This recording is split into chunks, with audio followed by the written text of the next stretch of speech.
Welcome back, ladies and gentlemen, here to Freaky Fast Broadcasting, where it is this beautiful time here on this Tuesday evening for the RSR Cup Series to go to battle for round number 2 of their season here, kicking off on Freaky Fast Broadcasting for 2021.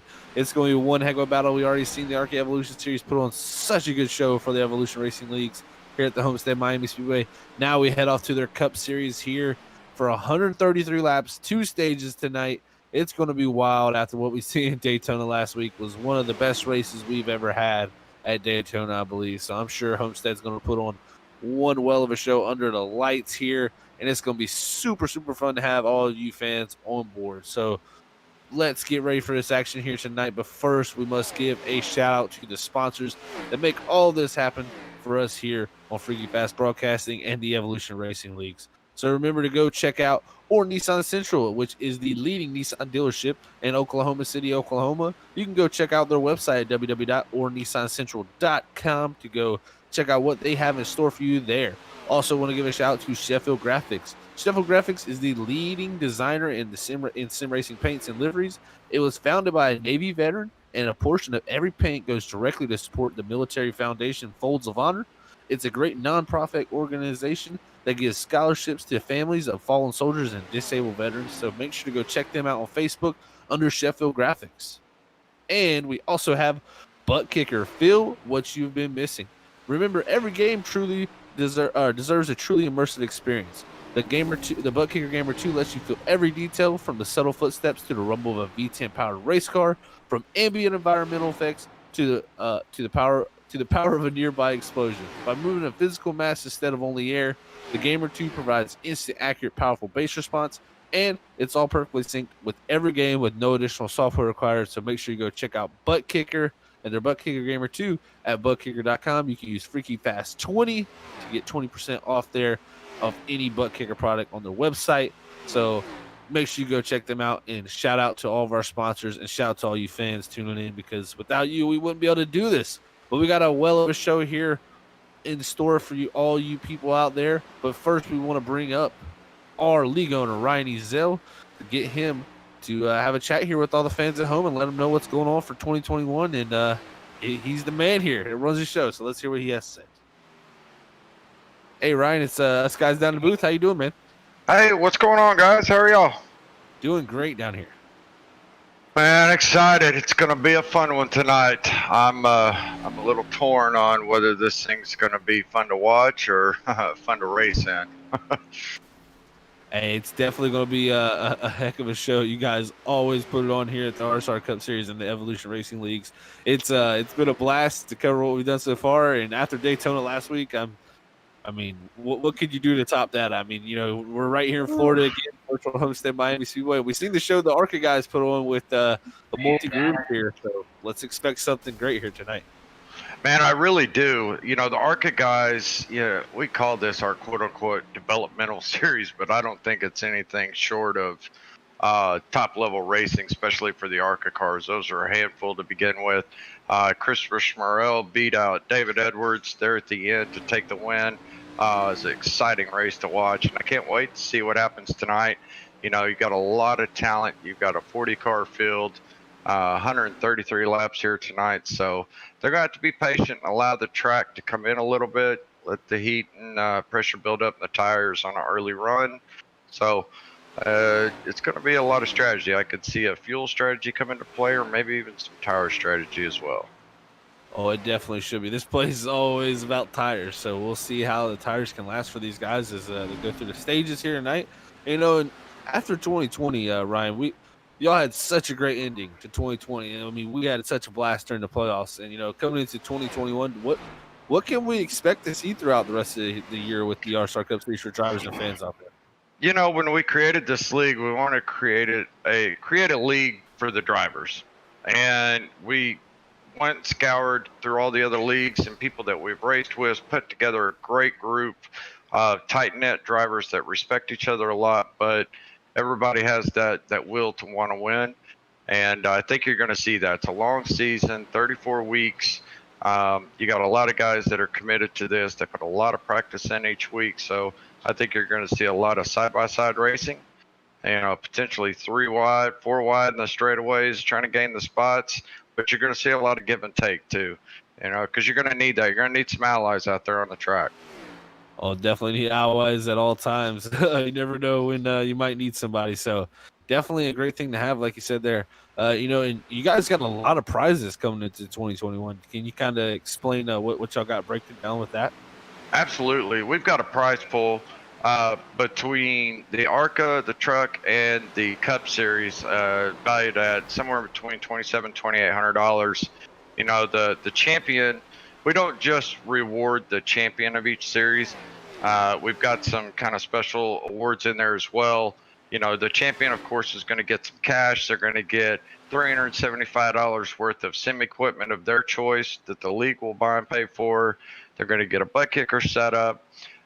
We're giving away some custom diecast paint cars of their iRacing paint to the most improved driver throughout the season. And what we're also going to do is, in both series, the highest non-playoff driver, so essentially 17th place at the end of the season, is going to win match cash. They're going to get the same as the champion, a ButtKicker setup, and some other good stuff. Then we've got the Team Owner Championship. Everybody gets custom high-quality T-shirts with their team logo and their team name on it. So we try to give back as much as we can to our drivers, because that's what makes this thing work. Oh, that is a great lineup of prizes and awards you have coming for 2021. We're so excited to, just have you guys on board again here at Freaky Fast. First of all, it's been a great pleasure to have you guys. It's just such a well-structured league that we can really create storylines and give the fans at home, what they deserve to watch when it comes to this sim racing on this great sim and iRacing that we have. So, we appreciate what you guys do for us, Ryan. But I tell you what you guys are doing for the drivers is a great thing. That's awesome to see, and it definitely gives all these guys out here something to shoot for.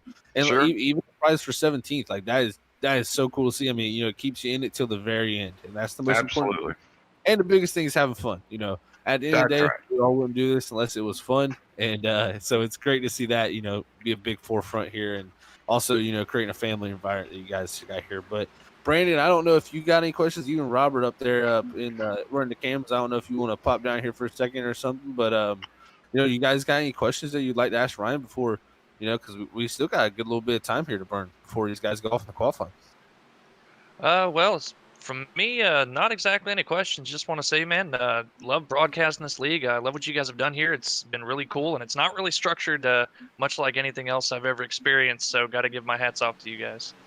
Well, I appreciate that. We had a 93% return rate between season 1 and season 2 with a 5-week hiatus through the month of December. So that's something we as a group can collectively hang our hat on.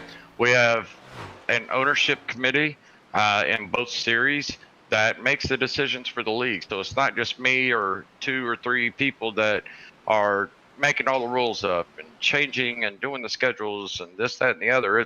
We put it to the committee, and we allow each team to have a voice in the league and the way it's ran, all the way down to the roster, what drivers can get in, and what prizes we do. So it's something that we're excited for. And guys, y'all do a heck of a job for all 3 of our series, the trucks, ARCA, and Cup. And I could not imagine this league without Freaky Fast doing the broadcasting. So thank y'all so much for putting on a great product. Oh, we appreciate everything you guys do for us, Ryan. Without you, we couldn't do nothing. So it's a great, as they say, marriage. So we're just Absolutely, we're working together. Symbiotic relationship here, and giving to each other. So it's it's great to have. But Ryan, I guess you'll go get prepared for this race tonight. Yes, yeah, we're gonna give it everything we got. Clutch Motorsports got some great talent, so hope to see one or all of us up front at the end. So thank you guys, and hopefully be talking to you soon. That's for sure, Ryan. We hope the best of luck for you and your team, man. So hopefully we'll talk to you later now. All right, thanks, guys. Yep, thank you, Ryan. Well, there you heard it. Ryan Ezel there, league owner. What a guy. That's all I got to say. Great guy to work with, and he gives us the ability to do our jobs well. And I tell you what, Brandon, I just want to point out something that he said, because I come from a background. I know the ins and outs of this league racing. I've been an admin. I've been an owner. I've done all of this. I've been a driver. And what he just said about the whole owner committee thing, that's taking it to a new level, and that's something I gotta praise them for because everybody has a voice in this league. That's a big thing that he just said.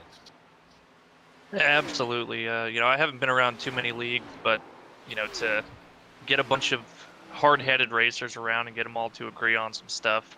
Occasionally, it can be a real hassle, but it really makes everybody feel welcome, and that they've got their opinion matters and their input really matters, rather than just one guy making the decisions that maybe only a handful of people really support and approve of. So it's just more great things out of the Evolution Racing leagues. These guys are a really well put together league, and like I said before, really happy to be here broadcasting with them week in and week out.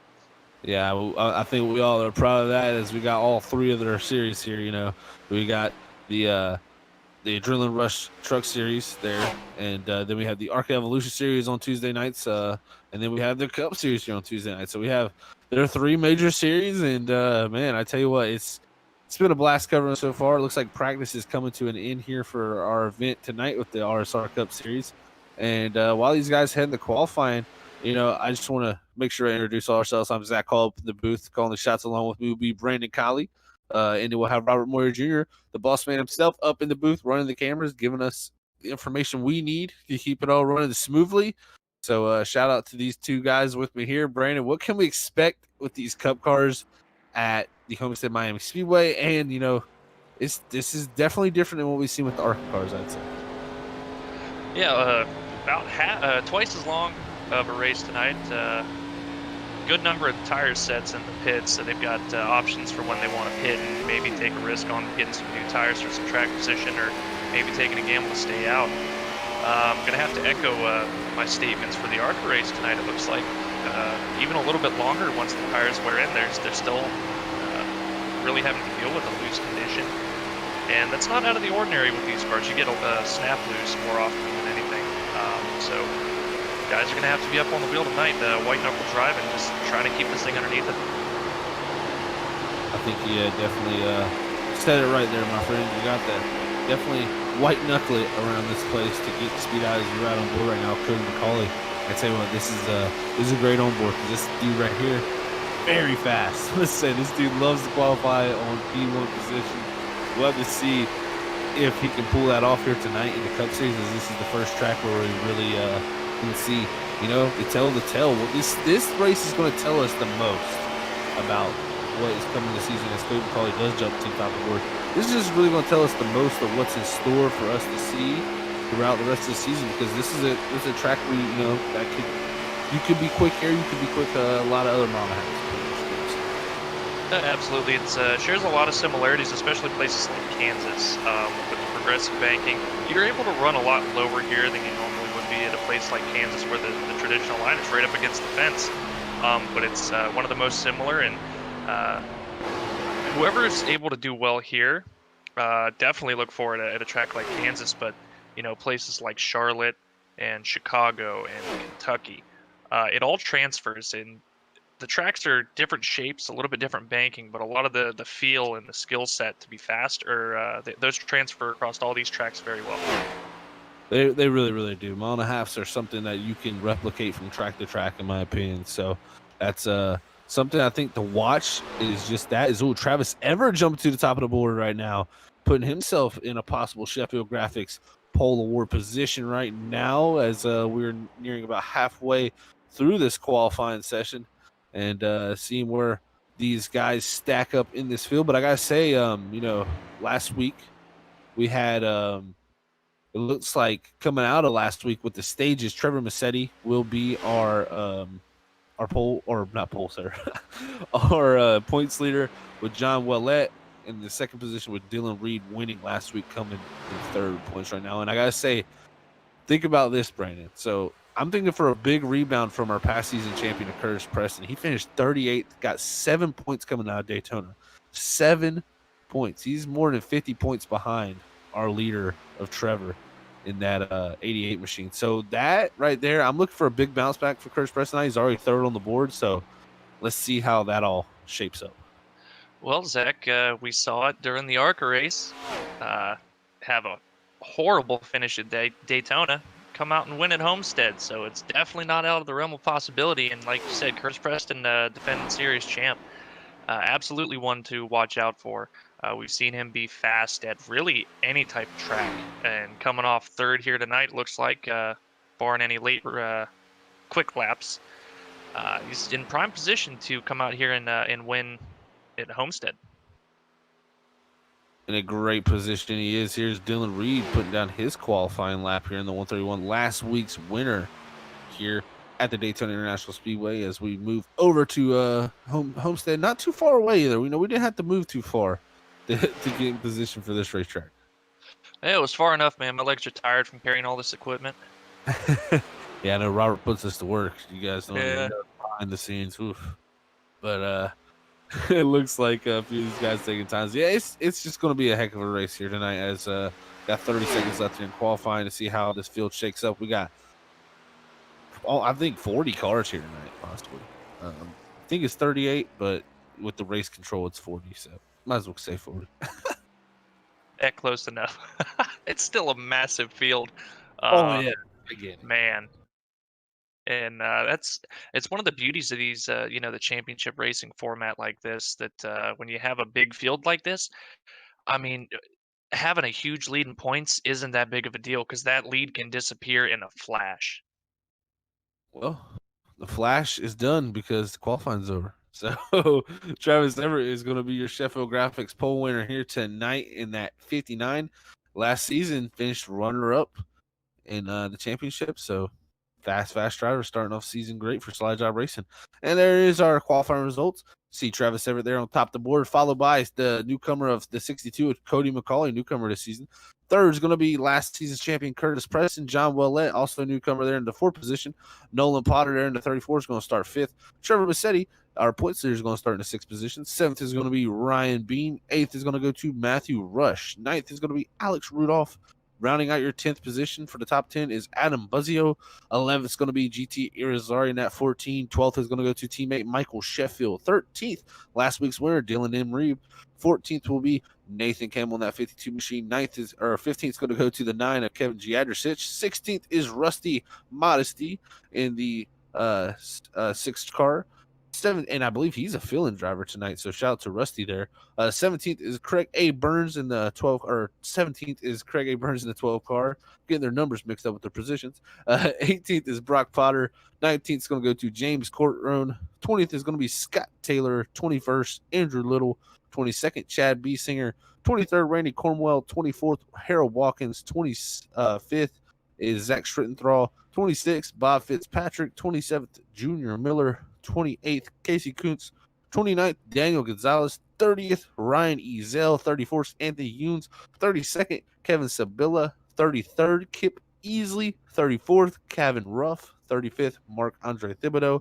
36th, Michael Martino. 37th, Tony Ludi. And rounding out your field in the 38th position is Kevin Zabladil. And I believe 39th and 40th will be David Hall and Dustin Stallings, I believe. So we'll have to see how that all shakes out. But that is your starting grid here tonight for the RSR Cup Series, and we need to get our pole setter here of Travis Everett and bring him on down to the waiting room so he can get a talk in here with Brandon Colley. And here is your Sheffield Graphics pole winner, Travis Everett.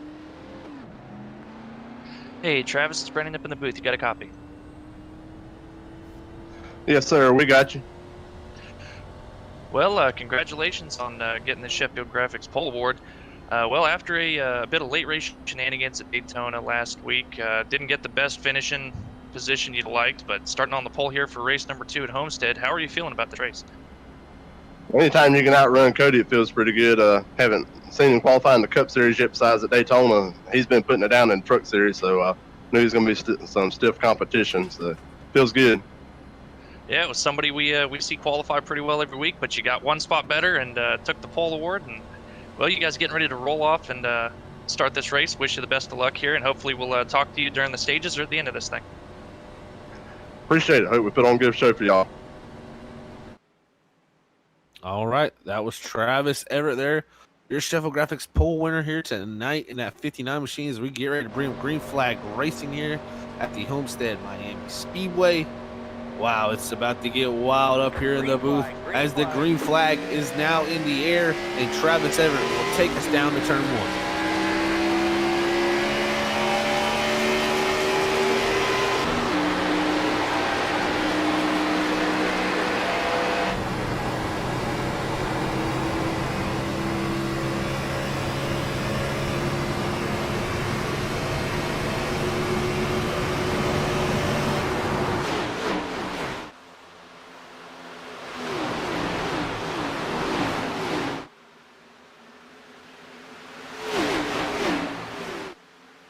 And out of there, turn 4, you see Cody McCauley take the lead. Travis Everett going back to the inside as we complete lap number 1 here at the RSR Cup Series for the Homestead Miami Speedway. And I tell you what, we got to lap 35 is stage number 1, stage number 2, lap 70. It's about to get pretty wild here as these guys head off into this run. Yeah, we were on board there with the battle for the lead during the first lap. Missed a little bit of a hiccup coming out of turn 4. A couple cars getting a little bit out of shape there. Got it nice and saved. Nobody spun around and kept going. I told you, these guys just, it seems to be handling a little bit loose on the exit of these corners, and they found out pretty quick at the start of this race that you're going to have to really have your hands full on the exit of the corners, especially when you're side by side trying not to run somebody over. Yeah, looking back here at Nathan Campbell in the 15th position right now. Started in that 14th position, so up 1 spot already through these early laps here. But I can tell you what, it's definitely interesting to see the lines already being taken here at the Homestead Miami Speedway. And it's kind of throwing me off because, last time I was here, the outside groove was really not preferred groove here. And it's seeming to show pretty well for Cody McCauley out front in that 62.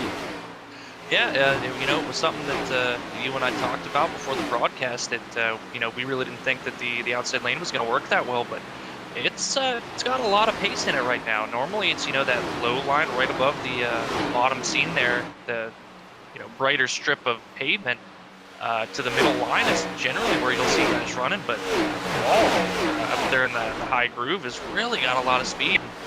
That makes me feel like, once these tires get really worn in, I think everybody's going to be up there on top of that high seat. Yeah, this is very interesting to watch here early. So I'm learning with all the fans at home and all the drivers right now here on the racetrack that wow, the upper groove is really starting to work here in the Cup car, and that's something we do not usually see here with this lower horsepower package. It's usually shortest way around is your best friend, but man, I tell you what, they're all over this racetrack putting on another great race like we see in the ARCA series. Yeah, absolutely. It's very refreshing because normally you want to try to get to that high side, and you just get a bit frustrated because it's fast, but it just doesn't quite seem to work. And these guys, they put in a lot of testing, and it's really shown because they found something that it turns out to be really fast now. Still, some guys running the middle lane here, making pretty good progress, but the field's more or less single filed out pretty far back. Early racing here at Homestead, looking great. Remember, like I said, stage number 1 in at 35. Stage 2 is lap 70. Here comes Ryan Bean with a run on GT Irizarry down to 3 and 4 side by side. Those two race cars. Who's going to give the position? Don't think GT's. Ryan Bean does clear actually off of 4 there, and here comes GT with a little shot down the straightaway. Say, I'm still here, buddy. Yeah, it was a little shot in the shorts saying, all right, I'll give you that one, but don't try that later. Definitely got to remove that one. Yeah, they're running upper groove, man. This is something I'm surprised to see. I don't know if something changed here at the Homestead Miami Speedway here on the iRacing simulation, but they've I think they tweaked the grip up there up top. Yeah, I guess this setup really is favoring it, and the grip level is there. It's ripping pretty well. I'm honestly very surprised, and it kind of takes me back to where I mentioned that this track was very similar to Kansas, and now it's looking even more so. We look from the back of Ryan Bean here in the 25, back to GT Irizarry here in the 14. This is the 8th and 9th positions. You see directly behind him is Alex Rudolph.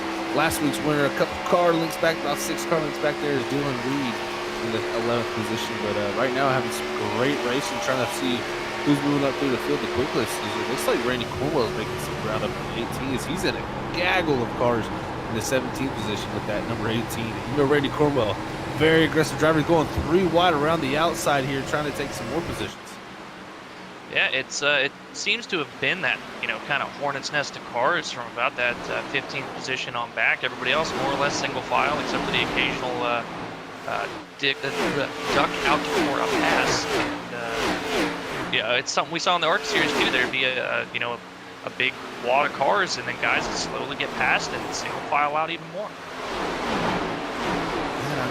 Man, I know I'm saying this a bunch already, but this high line is blowing my mind. I did not expect to see this with these Cup cars here tonight, so that is great to see.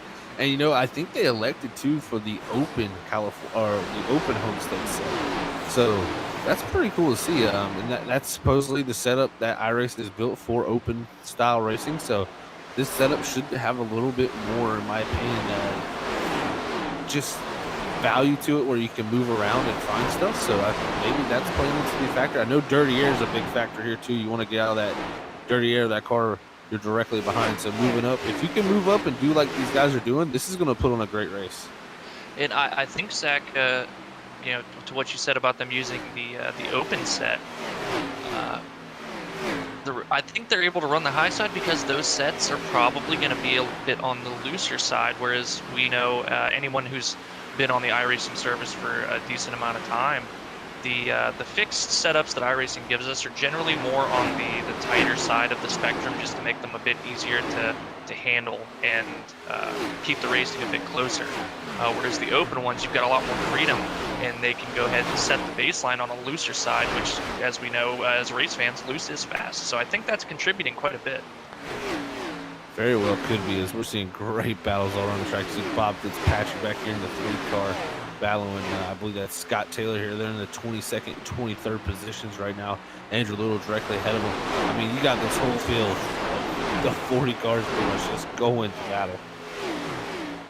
It's races like this where I really envy the guys out on the track. It's not often where I get to have races with a field this big in a league format type of a setup.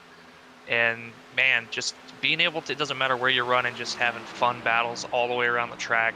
This is what it's really all about. You can't ask for anything better as a racer. Look at this battle here. The 88 Trevor just made the pass on John Boilette, as Cody McCauley now with a 1.4 second lead. You see Trevor Massetti there just made the pass on that number 81 John Boilette as they come out of turn 2, and he moves himself up to top 5 position. So that's our points leader, and Trevor showing speed not only from Daytona to now here at Homestead, looking great in that number 88 machine. Well, I want to talk about somebody that's showing speed right now. Travis Everett is running about a tenth quicker, a little under a tenth quicker than our leader right now. Whereas Cody McCauley, from the drop of the green flag, he was able to extend about a 2-second lead, and now Travis Everett is slowly reeling him in a tenth at a time. That's definitely cool to see here, to see how this race shapes up with the 59 here.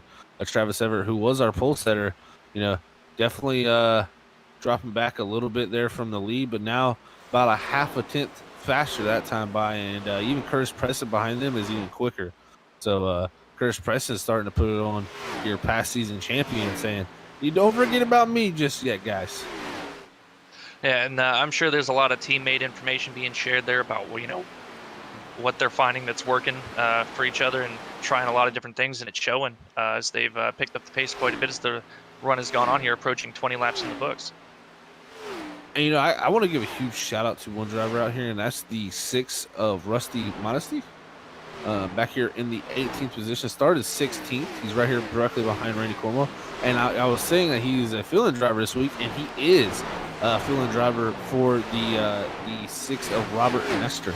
So Robert Nestor not able to make it this week. So Rusty got the call up from the ARCA series to move on up here and drive the Cup car. So doing a great job here early in the 18th position, showing that maybe one of these teams should look at signing this guy for a future, full-time seat. Yeah, and that's what it's all about, this, kind of development format that they have here with the ARCA series, and allowing teams to pull up drivers and kind of, say, hey, You've been in our development series here. We think you've got the stuff to fill in here now. Go ahead and prove and show that you belong here and earn your seat. And a lot of these guys take a lot of chances and prove that opportunity is very well deserved.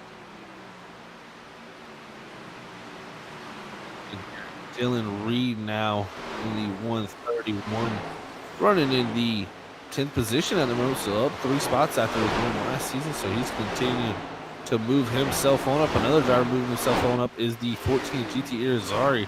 He's up to 6th place now. We know GT very, very quick and continuing to move himself up this field here in that number 14. Yeah, GT may not always qualify well, but he's always right up at the front. Not long after the start of a race, and then just kind of hangs out there. He's extremely consistent, not overly aggressive with his pit strategies, doesn't put himself in too many holes that he has to dig himself out of. And if you follow the truck series on Monday nights, you'll know how consistent he is. He just always seems to be right there fighting for a top 3, and it's going to be hard to beat him in the points come the season's end, I'm thinking. Yeah, you can see the battle here with John Ouellette there with Matthew Rush in the 11, Ryan Bean in the 25, the 131, Dylan Reed. These guys are all stacking up on top of each other right directly ahead of the 42, Alex Rudolph, as this battle goes on down the front straightaway.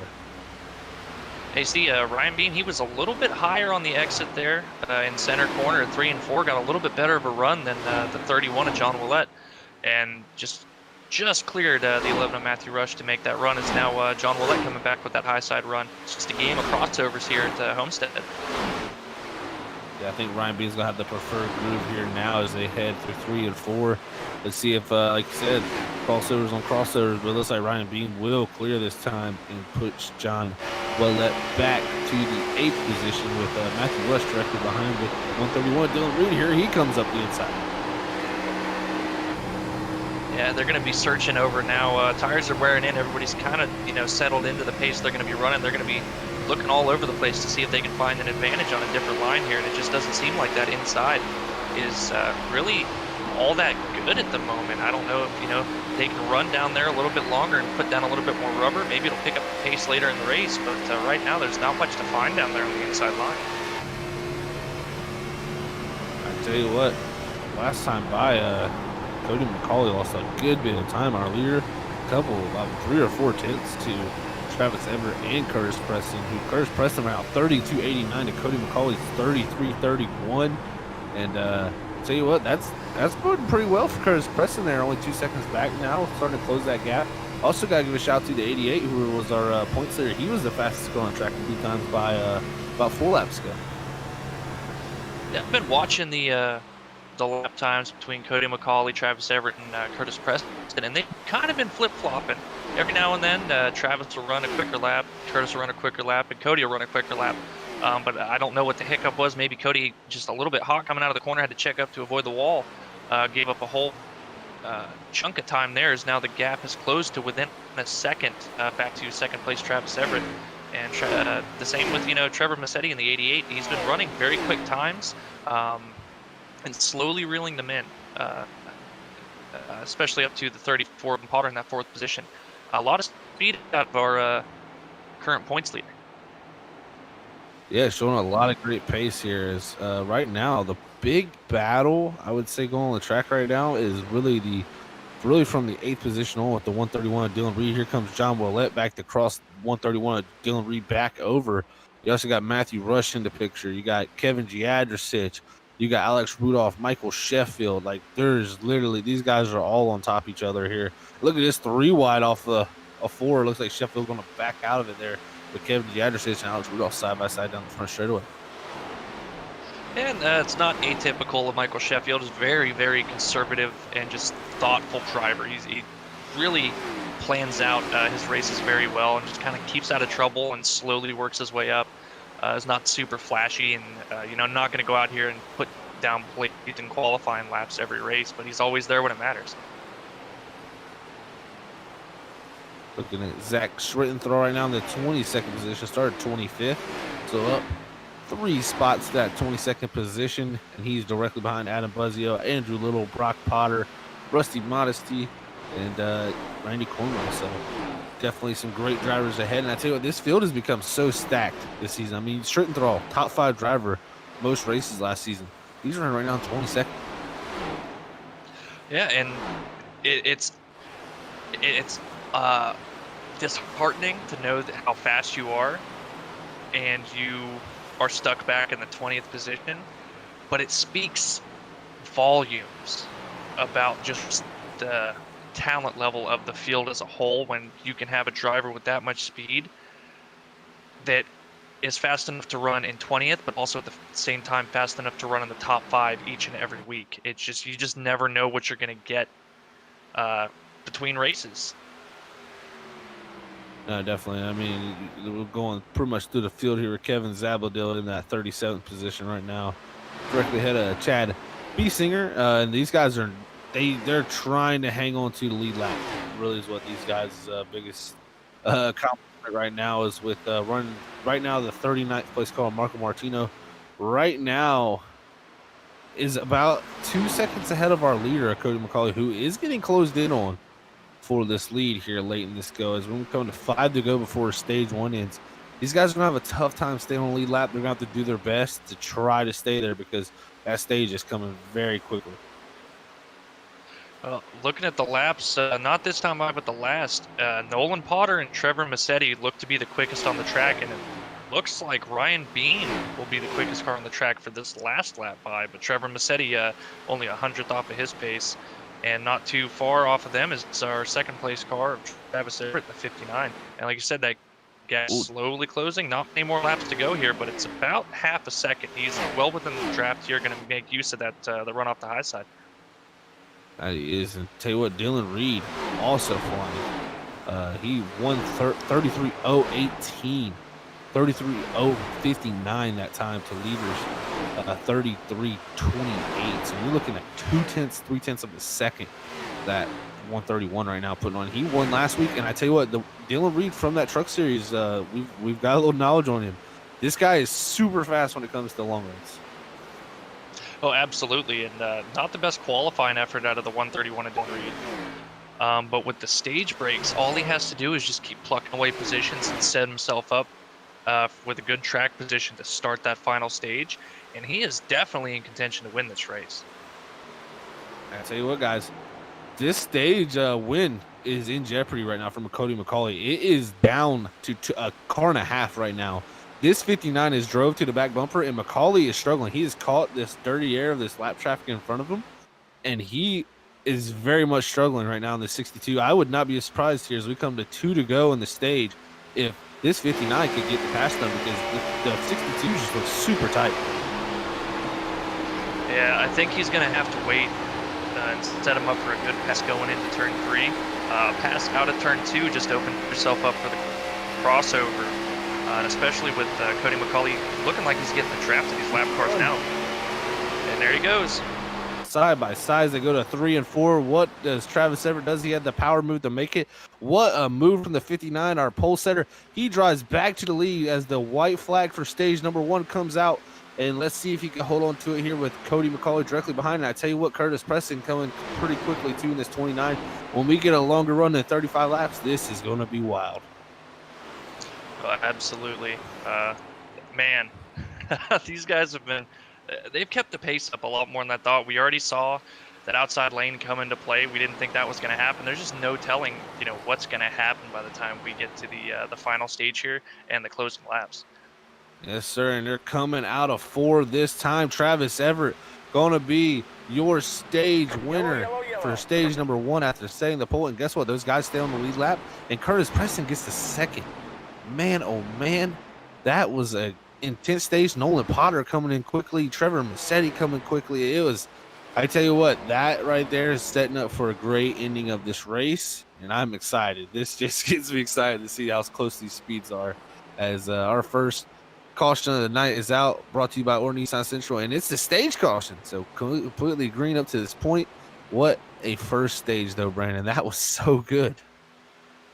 Yeah, a lot of these guys are going to be jotting down in their notebooks here exactly, what the car felt like, checking their tire wear once they come into pit for the stage caution and making some adjustments. And I'm sure we're going to see a lot of guys that may be back in outside the top 10 charging to the front here after making some adjustments.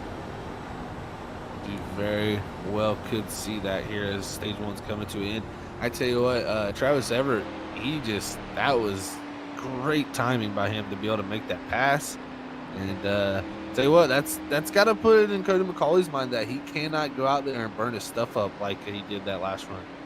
So great for the notebook, like you said. Yeah, and that's not something that we've not well. That's something that we've seen out of Cody McCauley before, where he just goes out and maybe is a little bit too aggressive on the first run and puts a little bit too much wear on his tires. But he's pretty good at making those adjustments that I talked about in his driving style, and figuring out how much he needs to back off to increase his later pace in the race. That's a great assessment by your man Brandon Collier there. As these guys head down pit road, we ride with Travis Everett. It shows you, you got to think about pit road right now. They're going down pit road at 50 mile an hour. I mean, that's some highways are 50 mile an hour, and then you're coming into a box here and stopping inside this little square. So it's, pit road may look easy because it's so much slower than out on the racetrack, but very easy place to make mistakes. And this is a place where you can lose the race and win the race. I tell you, especially during green flag stops, but with this many cars in the field, pit road, I'd probably say is more dangerous than being on the track. You're a lot more kind of confined into a narrow straw and just hoping nothing happens in front of you. No checkups to where you get into somebody on pit road. And these guys look like everybody did a really good job of navigating it. Yes, they did. And we're looking at stage winner Travis Everett here for stage number 1 here at Homestead, and we'll go ahead and pull him on down. He'll get his second talk with Mr. Collie. He's getting fond of you tonight. And here he is, Travis Everett, your stage 1 winner.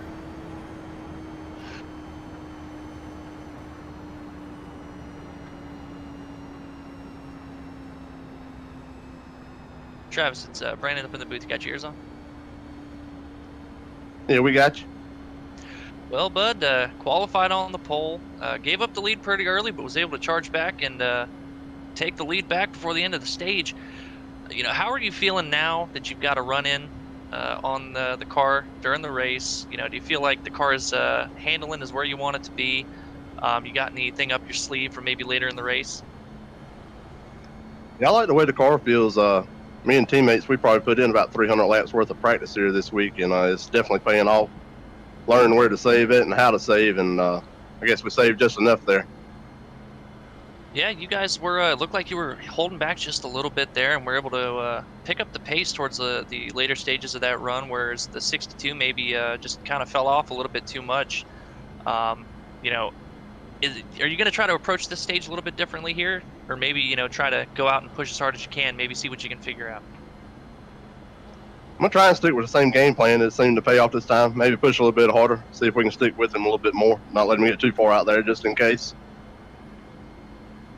All right, man. Well, it's been a blast so far, and you're in prime position to go ahead and sweep the stages today, so good luck with that, and maybe we'll talk to you at the end of this next stage at lap 70. Appreciate it. I hope we can talk to you 2 more times tonight. Sounds good, bud. All right. That was Travis Everett there. Great dramatic pause, Brandon. Yeah, I keyed up, and I guess it just didn't go through. Yeah, it didn't like you did it. It was like, no, sir. But guess what? You got it. You got it in. You did your job. You did your job, man. Just like these drivers out here, they're doing their job. Because I tell you what, that first stage was amazing. Amazing. A+. Oh, yeah, getting ready to go back to green for the start of stage number 2. Man, I think a lot of these guys are going to be getting after it now. It seemed like once the tires fell in, it was really hard to pass with the preferred line seemingly being up top. And like you see at a lot of other places where, it's that the one line, especially the high line, you really have to push on fresh tires. Push you do indeed. And thank you all fans for tuning in. Hit us up out there in the chat. Let us know how you're doing, how everything sounds, how the pictures are, how who you're rooting for, and just anything. We're here to talk to you. So if you want to talk to us, hit us up out there in the chat on YouTube and Facebook, and we'd be much appreciated. As the pace car will head down pit road, and we will start stage number 2 here at the RSR Cup Series at the Homestead Miami Speedway.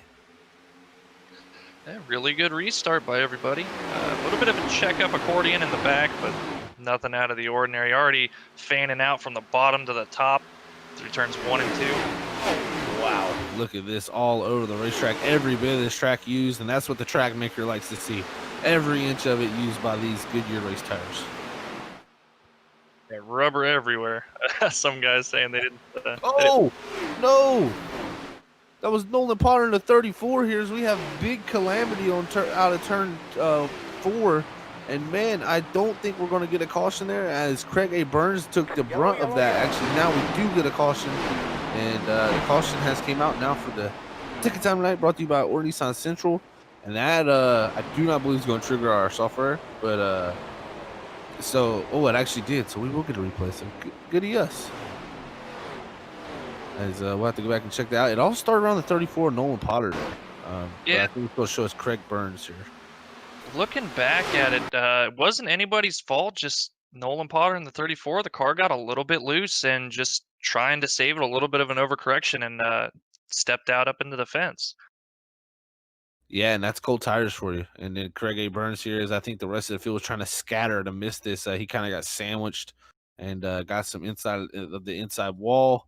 And that's going to re-rack us back up. And I tell you what, Cody McCauley, I believe, took the lead during all that too. So that dude's just fast straight off the beginning. But, man, it's just, from Nolan Potter's standpoint, that's just getting loose, like I said, on cold tires. And, nothing he could really do. He tried to catch it, but got into the wall. And then from there, with 38 to 40 cars on the track here tonight, when something happens up in the 4th position off a restart, it's usually going to end to something pretty bad, near the 20s and 15s. Yeah, really good job by all these guys getting checked up and recognizing what was going on and not causing a bigger issue. But like you said, it's just a part of the cold tires. They feel like ice, and you have to push really hard. You can't afford to give up too many positions on a restart, just due to the nature of these cars and the way that the tires fall off, and then the lane for the track. And you have to push and just try to handle it. And unfortunately, sometimes it just steps out like that, and you try to save it, and it just doesn't want to be saved. Yeah, it's so tough. Once these things are gone, it's on a knife edge sometimes with that stuff. So it's very difficult to save it there. As we look at Dylan Reed. He's up to the 4th position from 13th. You have Kevin Giadrich 15th to 7th. GT Irizarry there 11th to 6th. Randy Cornwell 23rd to 12th. So a lot of big movers throughout this whole entire field here. And I think that's just to show what great racing we've had so far here in the first stage. I'm excited to get this thing back going again. But first, we want to give a shout out to, all you fans tuning in, of course. And we want to let you know that you could go out there and win a ButtKicker, which you can go on the Freaky Fast Broadcasting Facebook page and check out there, as we have a giveaway going on during this month. For a month long. It'll go into the next month. But you can go on the Freaky Fast Facebook page. Remember Freaky Fast Broadcasting there on Facebook, and you can go and find the giveaway link there. You can enter the giveaway link, and guess what? You could win yourself a ButtKicker. And I tell you what, those are very nice. It comes with all the accessories that you need for it, and it's a really cool deal we got going on with ButtKicker. So shout out to ButtKicker, as they also sponsor the Evolution Racing League. So it's kind of a cool little thing we got going, with both having the same sponsor. And shout out to ButtKicker. So make sure you go check out that giveaway, though, like I said, on Freaky Fast Broadcasting's Facebook page. And remember, Freaky with 2 E's, not an E and an A. So definitely want to check that out. Now, Freaky Fast Broadcasting, giving you the chance to feel what you've been missing. Wow, Brandon. He is Man, cards on fire tonight, guys. Well, if it's a Charizard and it's PA10, I'll take it, or whatever they call it. I guess it's PA. I don't know I don't know this stuff. I'm not in with the kids nowadays with the Pokemon cards. Yeah, got to make sure your centering's right. Can't be left centered, or it's going to be a 3. All about it. Hey, Robert's over saying, "What are you guys talking about?" I say these things in the hope that maybe somebody watching will understand what's going on and go, "I know that." I know that. I'm sure someone does that. It's a huge thing going on right now. Definitely with the whole card trading business. So yeah, it's definitely an interesting time for that. But man, I'll tell you what's an interesting time to get ready to go back green flag racing here at the RSR Cup Series. Remember, always shout out to Or Nissan Central, Sheffield Graphics, and ButtKicker, as they are our sponsors here at the Evolution Racing Leagues.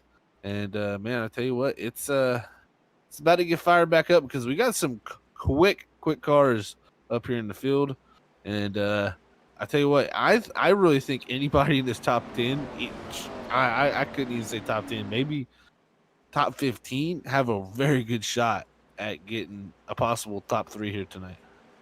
Absolutely. I don't know if you saw it, Zach. But Dylan Reed in the 131 was all over the back bumper, the 59 of Travis Everett here. So I'm looking to see that 131 really fire off on this restart and get up there with his teammate and take over the top 2 positions. Yeah, that would be great for 62 Designs there. So they would love to see that there, as the pace car is going to take the left-hand turn off down the pit road. Cody McCauley on that gas pedal, taking us to the green flag there with Bernie waving the flag. You got to wonder how tired the flag guy's arm has to get. I wonder how heavy those flags are, actually. Oh, man, that guy, he can rip that thing. Let me tell you, he gets that thing going when he weighs it. That's surprised he doesn't have to get Tommy John surgery, as he weighs that flag very, very hard here on iRacing, that's for sure. As you see these guys racing off of turn 4, man, I tell you what, the racing is picking up, and Cody McCauley again starting to drive away. But will he save something at this time, I question? Well, he was a 10th quicker last time by. I think, obviously he realized that he may have burned up just a little bit too much. I think he's gonna back it off just a little bit, but I don't necessarily think he has to back off his pace too much to be able to save enough to go to the end of this stage. We had the caution laps for the end of the stage, as well as the second caution. So he doesn't have to go quite as long to make it to the next one. So he could probably go out and run about the same pace as he put down the fastest lap of the race that time by. So that shows exactly how much he's holding back. 0. He's definitely going for it. As this track rubbers up, Brandon, too, it should come to him with the tire wear issues. But still, you can't create those issues yourself, even with a lot of rubber on the racetrack. So the more this track gets rubbered up, the more the lines all get rubbered in, the better the wear will get on the tires. What Zach said. That's right. Mr. Crew Chief knows. Sometimes I'm wrong. You got to admit when you're wrong, and I tell you what, I'm wrong not 75% of the time. But, the other 25, I'm usually right. We'll take those odds. Oh, this is a stack up back here. Man, oh man. A 3 wide, 4 wide. There's cars everywhere back here. This is right now, I believe, for the 27th, 26th, in that range position. Tony Ludi back here in the 13. You see he's right in the middle. Zach Stringthal in the 2. The 21 of David Hall. The 12 of Craig A. Burns. Anthony Younes in the 54. You got Nolan Potter coming back up through after his incident. Oh man, there's a whole lot of checking up, and these guys are making some pretty smart moves for as wadded up as these cars are right now. Just making that decision. I've got to run, but I don't want to throw it right here. I'm just going to go ahead and roll out of it. Back down to a double file here. Man, exciting racing's in the back, apparently. Yeah, these guys are going at it, man, back here. This is great to see. And I got to give a huge shout out to the league, because you don't see this type of racing at most leagues. Most of the time, if you have this many cars racing like this, you would have a caution. And, and I'm going to bring, I didn't say that. I did say that. I retire. Sorry. Marc-Andre Thibodeau got the worst into that. I feel so bad because I literally just said, there wasn't going to be a caution. And there hasn't been a caution yet. But looks like we're going to stay green here at the moment as Cody McCauley passes by right here this time by. But man, oh man, bad. I tell you, okay. There's the caution from the admins deciding to throw one I for did him. that. Oops. Well, Brandon, I'm gonna let you talk for a few minutes because I clearly ran my mouth too much. Well, I tell you, I've been on the receiving end of that type of an incident where it should have brought out a caution, but for some reason it just didn't. And so admins decided to go ahead and throw a caution to make sure that was rectified. We're a bit distracted trying to listen to the radio chatter here as their explanations going on for the caution, as a lot of guys weren't exactly happy about it, but got to do what's right for the league and the drivers in it. Yeah, I mean that definitely should have been a caution. As we are under our freaky fast replay here, showing what exactly what happened there. Is man, that was unfortunate. I'm getting called Big Mouth right now, but I'm a boss man, so I'm sorry. That was totally a caution caused by myself. I brought it onto the league. I will accept full responsibility for this caution. Brought to you by Or Nissan Central, I must point out too. So get that them another little shout out. But even Kevin Dowd out there, he says, "Thanks, you caused that caution." Yeah, I know I did. That was all me. I mean, literally, as soon as I started talking about no cautions or can't race like this and have cautions, it happens, and I just shouldn't run my mouth like that, maybe. See, I'm becoming a meme, and when I become a meme, it's just my time to become a mime and just not talk at all and just do hand signals. So, man, unfortunate there for our second caution, or well, our third caution, second actual caution because we had the stage caution. But yeah, this puts everything in an interesting point because also, I mean, we're lap 56 here, stage is at 70, not as long as run, they get spreaded back together. I tell you what, Cody McCauley had 2-second lead too. He was out there booking. So he's out here trying to get that stage win, see if he can pull it off here as they get re-racked back up. But man, I'm still just flabbergasted that I'm a big curse like I am. Oh.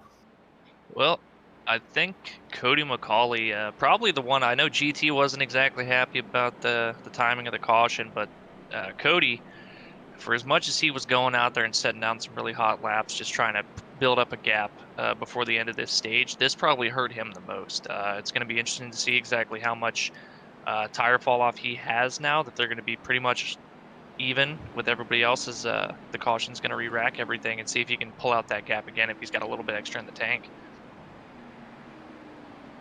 Yeah, McCauley is definitely the one thing looking at. And I tell you what, shout out to Ryan Ezel there. We talked to him earlier. Look at that beautiful 5. That's a beautiful car. I like the number 5 too. I'm a big fan of the 5 number. So high five Biased. with that, Ryan. Big fan. Yeah, it's throwback to the old Terry Labonte schemes, which were always really, really cool to look at. Some of my favorite schemes from NASCAR history. Yeah, no, I like that one. That one is a very cool paint scheme, and I think it's even like their own little rendition of his, type of scheme. I'm not sure if did Terry run something like. I mean, this is Kellogg, so it's possible, but I'm not sure if I ever seen a Terry Labonte scheme like that. So, pretty cool, Yeah. And if it has been ran by Terry Labonte, well, then I like the pick. I'm pretty sure that was a Terry Labonte scheme. It makes sense, kinda. It kinda does. Chat if you know, let us know. 'Cause, Some paint scheme aficionados, let us know out there. Yeah, give me a yeah, year, give me a race. Yeah, give me a year, give me a race. Give me what Terry Labonte ate for breakfast that morning. It better have been Kellogg's because that's on the car. Robert said he had Oreos. Robert's always talking about candy. If anybody didn't know that, you can't hear Robert, of course, since he's the producer in the background. This guy always talks about candy while we're up here. So me and Brandon, like after the race, I'm gonna blame him on any pounds I gain after this race because as soon as we get done, I'm just thinking about candy because that's all I've heard for 133 laps. So. Yeah, after the broadcast, man, I'm hitting the kitchen like Bob Marley at an all-you-can-eat buffet. Oh, it would become the Freaky Fast comedy broadcast. Tip your waitresses. Yes, please do that. They definitely need that. So thank you all for tuning in. I hope you're enjoying. So we're going to go back green flag races. We sit here and joke and have a great time up at the booth. It shows you how much fun we have. We can sit here and joke. So it's a great time here. And I tell you what, these guys are getting ready to go back at it here on the racetrack as the pace car. We'll take that hard left turn. I tell you, this is the hardest left turn that we're going to see all night, even though these guys are doing 133. Well, more than that. But you know what I'm saying. So green flag racing back in the air. Cody McCauley will take off as I tell you what, the pace car almost hit the pillar. Yeah, Jeff Bodine, he likes to get real close to those barrels there at the start of pit road. I think we had an incident, guys. Anthony Hughes right now on the start-finish line, and also the 78 of Kevin Sabilla. Anthony Hughes just getting it going. There's a caution right there as the second caution or third caution of the evening brought out by incidents. And man, that happened right off the start. And I'm not sure exactly what happened. We'll try to go back and quick flash replay and see exactly what happened here as they're restarting. Oh, looks like Kevin Sabilla gets to the outside wall, gets into Anthony Hughes, and look at this, Anthony Hughes. Oh, heavy hit in the 54, and then some contact to the 78. So not great for either of them, but Anthony Hughes getting the worst out of that picture. Yeah, unfortunately, I as I was going back through the field, just missed that. My rendering was a bit off, so I didn't get to see it happen. But we talked about in the ARCA race that restarts here, especially on old tires, it's something you really have to be careful of. Wheel spin and guys checking up, and it's really easy to get in the back of somebody, maybe put them in the fence, or just have the wheel spin put you in the fence. Yeah, these older tires too, like this, definitely something you could see happen. And right now we're completing lap 60 right here. So we'll have about 10 to go in the stage here with a few pace laps. But yeah, this stage here been mostly not ran under green, I would say. So my question is, does someone save a set of tires here, Braden? I think you'd have to save a set until you take the stage caution. I just don't think it's worth it to take one now, and knowing that you're going to get a caution and everything's going to get reset.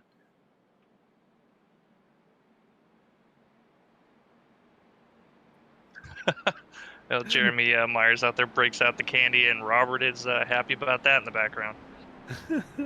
I can hear Robert thinking right now about Eminem.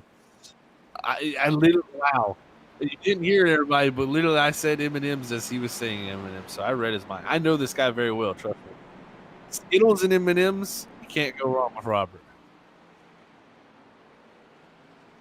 But yeah, that incident there, again, that's my fault. As soon as I start talking about no yellows, yellows start happening. So Zach doesn't talk about yellows no more. Agreed. And it won't happen with 15 to go. that one's been broken. That was a 2020 curse. Can we just point out the 9 of Kevin Giadricic up to third place? Yeah, from 15th. And Dylan Reed even 13th, 5th. So, I mean, like, Giadricic has just done a really good job. What I've noticed is through these restarts, these quick little restarts like this, he's gotten positions on each restart. He's moved himself up every single time. So he's positioned himself well through these restarts to be able to move himself up like this. Yeah, and it was, we saw him put himself in a really good position last week at Daytona, and unfortunately he just caught up in a bit of mess at the end of the race. And I know he's really going to be wanting a good finish out of this. Same with the 29 of Curtis Preston that we talked about at the top of the broadcast, needing a really good night here after a bad finish and some bad luck at Daytona. Yeah, if you guys definitely looking for some better luck after Daytona last week, I would say we bring Kevin Giadricic up here and ask him how he did it all, but I think we're going to be going to 1 to green here. So definitely want to let him get ready for his restart and have full focus. So see if he can continue gaining as remember, also, I believe he's teammates with Cody McCauley, also as Dylan Reed, also. So they're their team there is doing pretty well tonight, and Slide Job Racing there. It's pretty much Slide Job Racing 62 Designs going at it, and then you got Clutch for Trevor there in 88, and so it's been interesting to see these two teams go to battle here throughout this early race.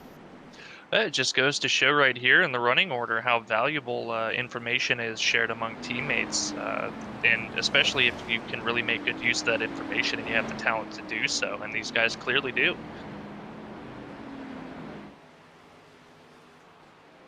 We got some Curtis Preston fans out there, so last season champion running the second position right now. We're going to have a single file restart here due to the caution coming out directly before they completed one lap last time by. So they will have a single file restart here, and we'll see how that works out. Because I tell you what, single file restarts, they bring me back, man. They bring me way back.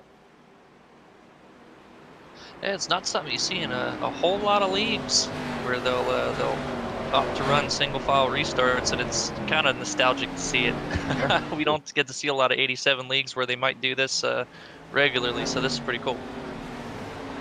And the pace car will take the hard left turn down the pit road as Cody McCauley leads us back. Green flag racing as they head down to turn one here. See how it's all going to shake out with Cody McCauley in the first position, Curtis Preston in second, Kevin Jadash's third, Travis Everett fourth, and Dylan Reed fifth. And notice on back to about the 10th position, Randy Cornwell was the first one to dip out of that single file line here to try to make some passes as he's looking to get by the 81 of John Willett, as well as the 25 of Ryan Bean.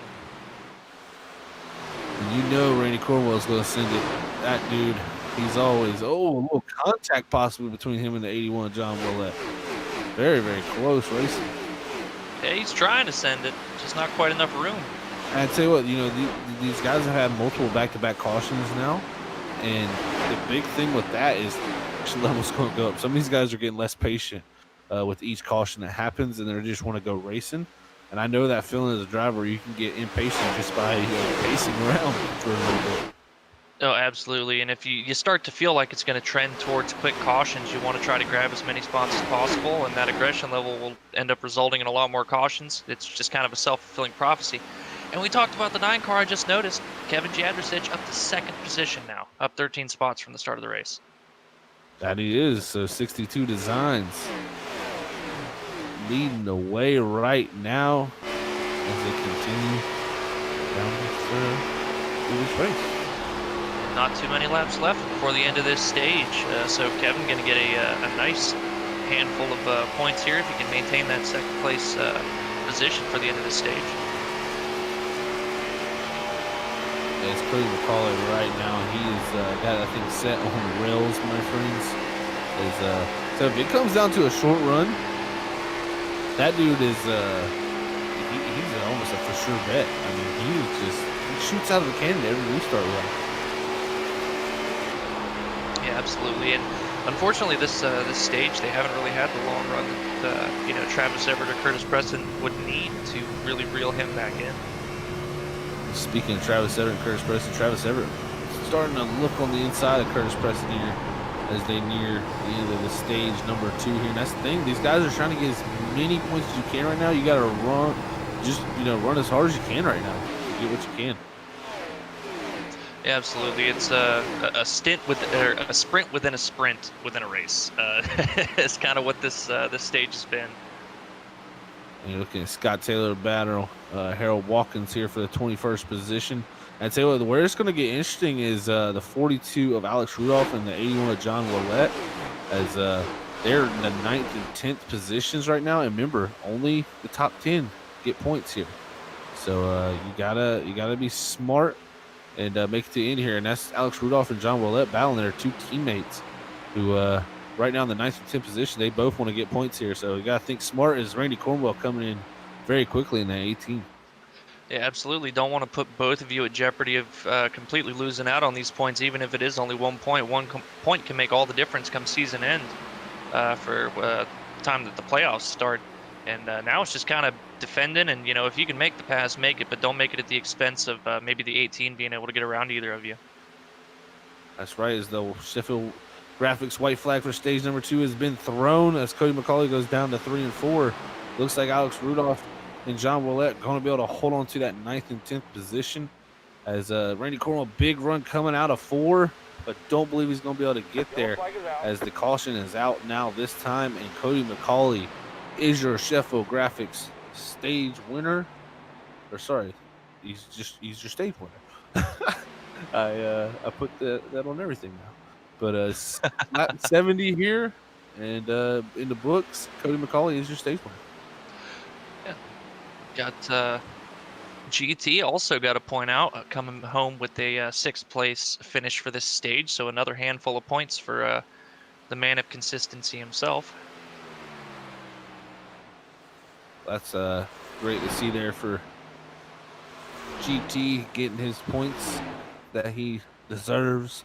And I tell you what, everybody's fighting hard for points there down to the very end of that stage, and that's critical stuff. Critical stuff, man. Got that 1 point, 2 or 3 points could come up to be something very important at the end of the season to get into those playoffs. So we'll see how it all shakes out here as you're looking at the 62 Designs, number 62 of Cody McCauley, your stage 1 winner, as they'll should be coming down pit road this time, getting some service done, and then we'll have a chat with him and see what his thoughts are on winning stage number 2 and see if he figured out anything from stage number 1 and he can carry it to the final stage of this race.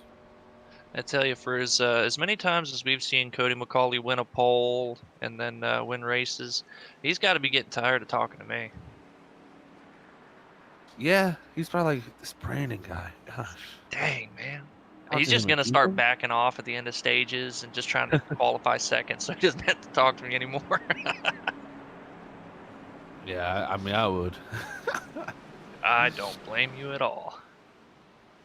Nah, never mind. I'd talk to Brandon Kiley.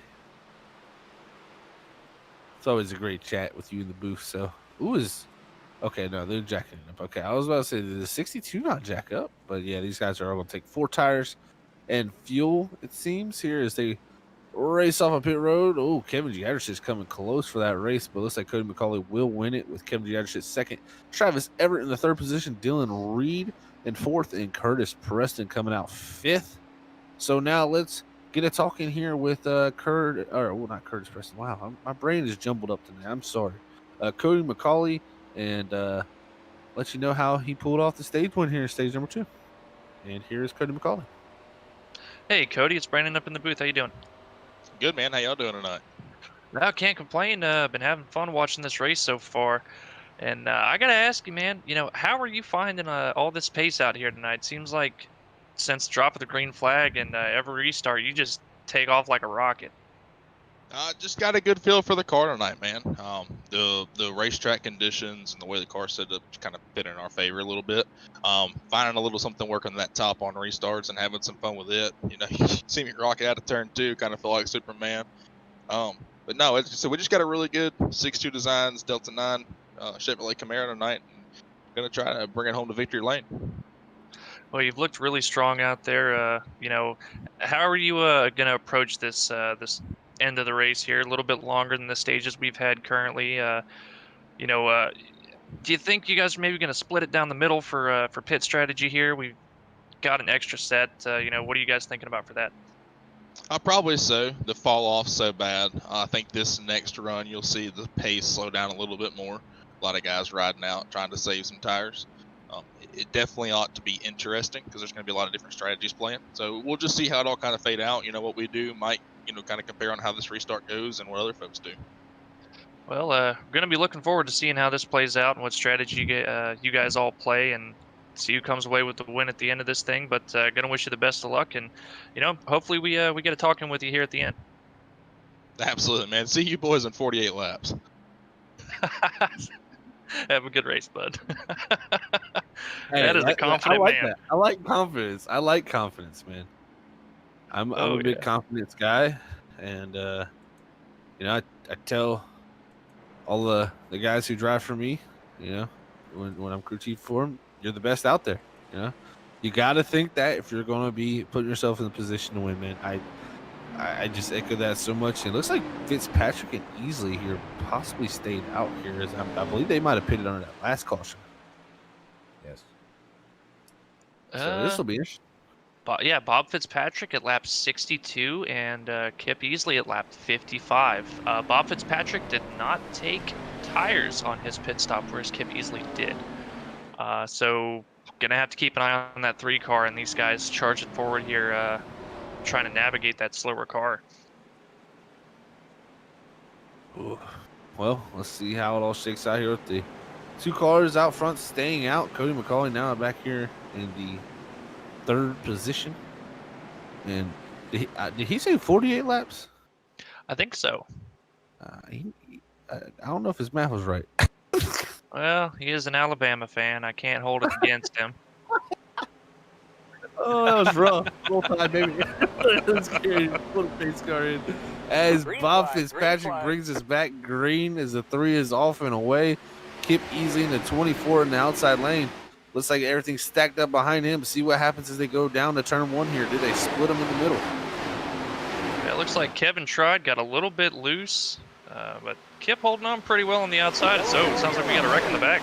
Oh, big wreck in the back of turn 1 and 2. Wow. As that's our 6th caution of this evening here, brought to you by Or Nissan Central. We'll have to go back and check that out. That all kicked off right around Zach Schrittenthal, I believe. It was in front of this 13 here. Oh, it was the 2 of Zach Schrittenthal just lost it. As we'll see if we can maybe take that back a little bit, but yeah, Zach Schrittenthal there and the 2 getting loose, coming down the racetrack, and he had 3 cars under him when he got loose, and then from there it just transpired to be a huge wreck with multiple cars involved in this wreck here. I wonder, Zach, looking at it, maybe it was a missed shift. Maybe he downshifted, because for as quick as that car turned like that and lost the rear end, I'd have to think it was a missed shift. Yeah, I'm gonna go back and listen to it. No missed shift. Just lost the rear. Very Wow. interesting. You'll see there he's starting to lose it. Oh. Hey, Kevin. Our cameras are doing a little bit of acrobatics right now and jumping around, so sorry about that. I think that replay may have an issue, so we're not exactly able to give you the perfect shot there. As now it's going to show this. Our replays are going haywire. Oh man, that was a great replay. Shout out to Robert Moyer Jr. up there at the booth.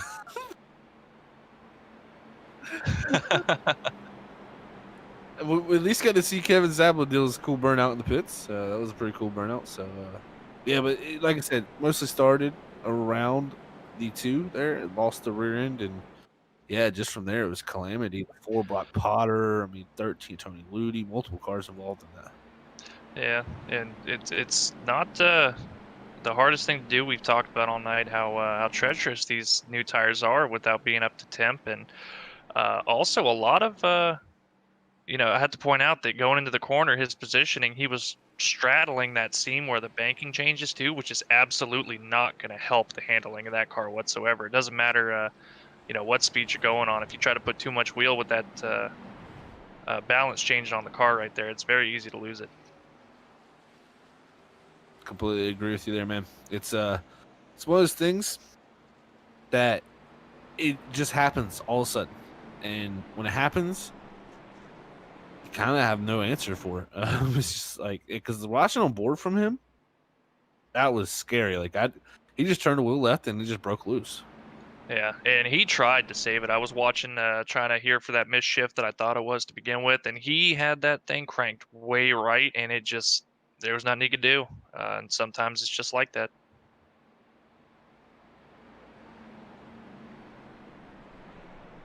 Well, And it's something I've said quite a bit about these this current generation of Cup cars that any of the other cars that we'll race doing oval racing, where you can kind of feel the car wanting to lean on the right rear before it goes.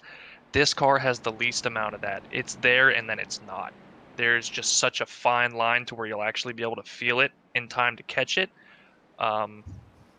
They're easier to drive because of the current setup, but just that lack of sensation for being able to, run on the slip, it makes them harder in a lot of places.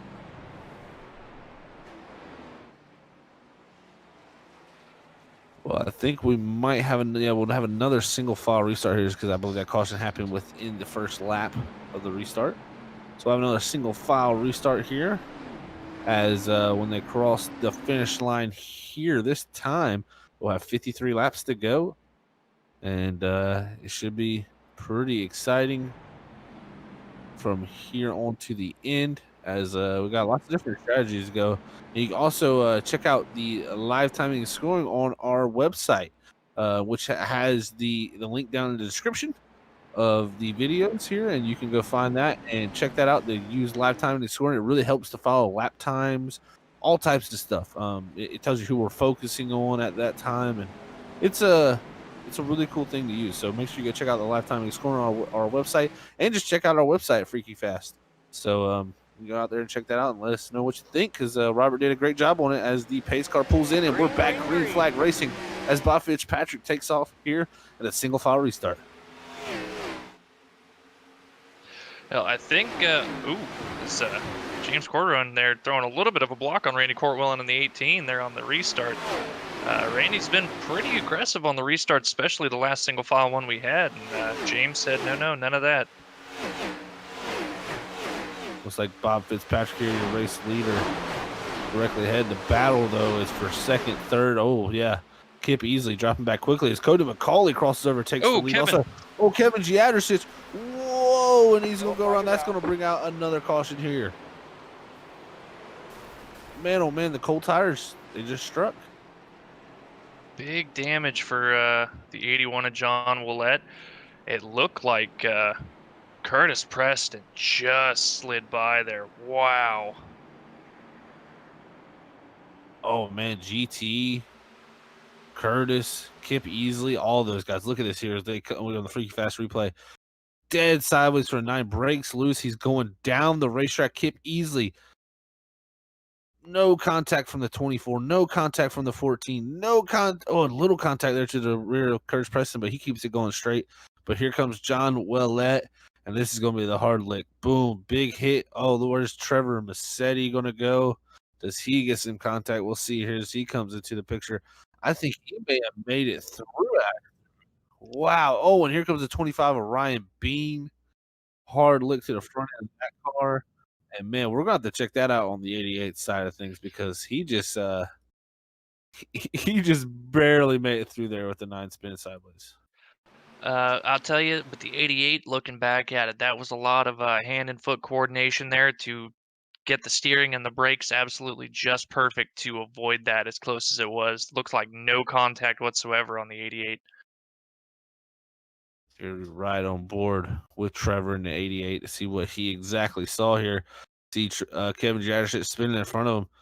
Here comes the 81, John Willett, and all he sees is those two making contact. Look at this, barely squeaking by just the inside of the 9. What a job. And I tell you what, he is thanking iRacing for taking that grass away and putting the pavement down there on the bottom of the racetrack. Absolutely. And I noticed something too. He had the presence of mind to downshift as well to help slow that car even more. And that's something a lot of people in the heat of the moment trying to avoid a wreck, you forget to do that downshifting. Yeah, and not only that, but he had the rev match to do it. I mean, if you downshift wrong, it's going to wheel hop and you're going to spin yourself. So that, like you said, is just a great maneuver by the 88 of Trevor there. Last week's winner, last week's pole setter, second place man, and points leader.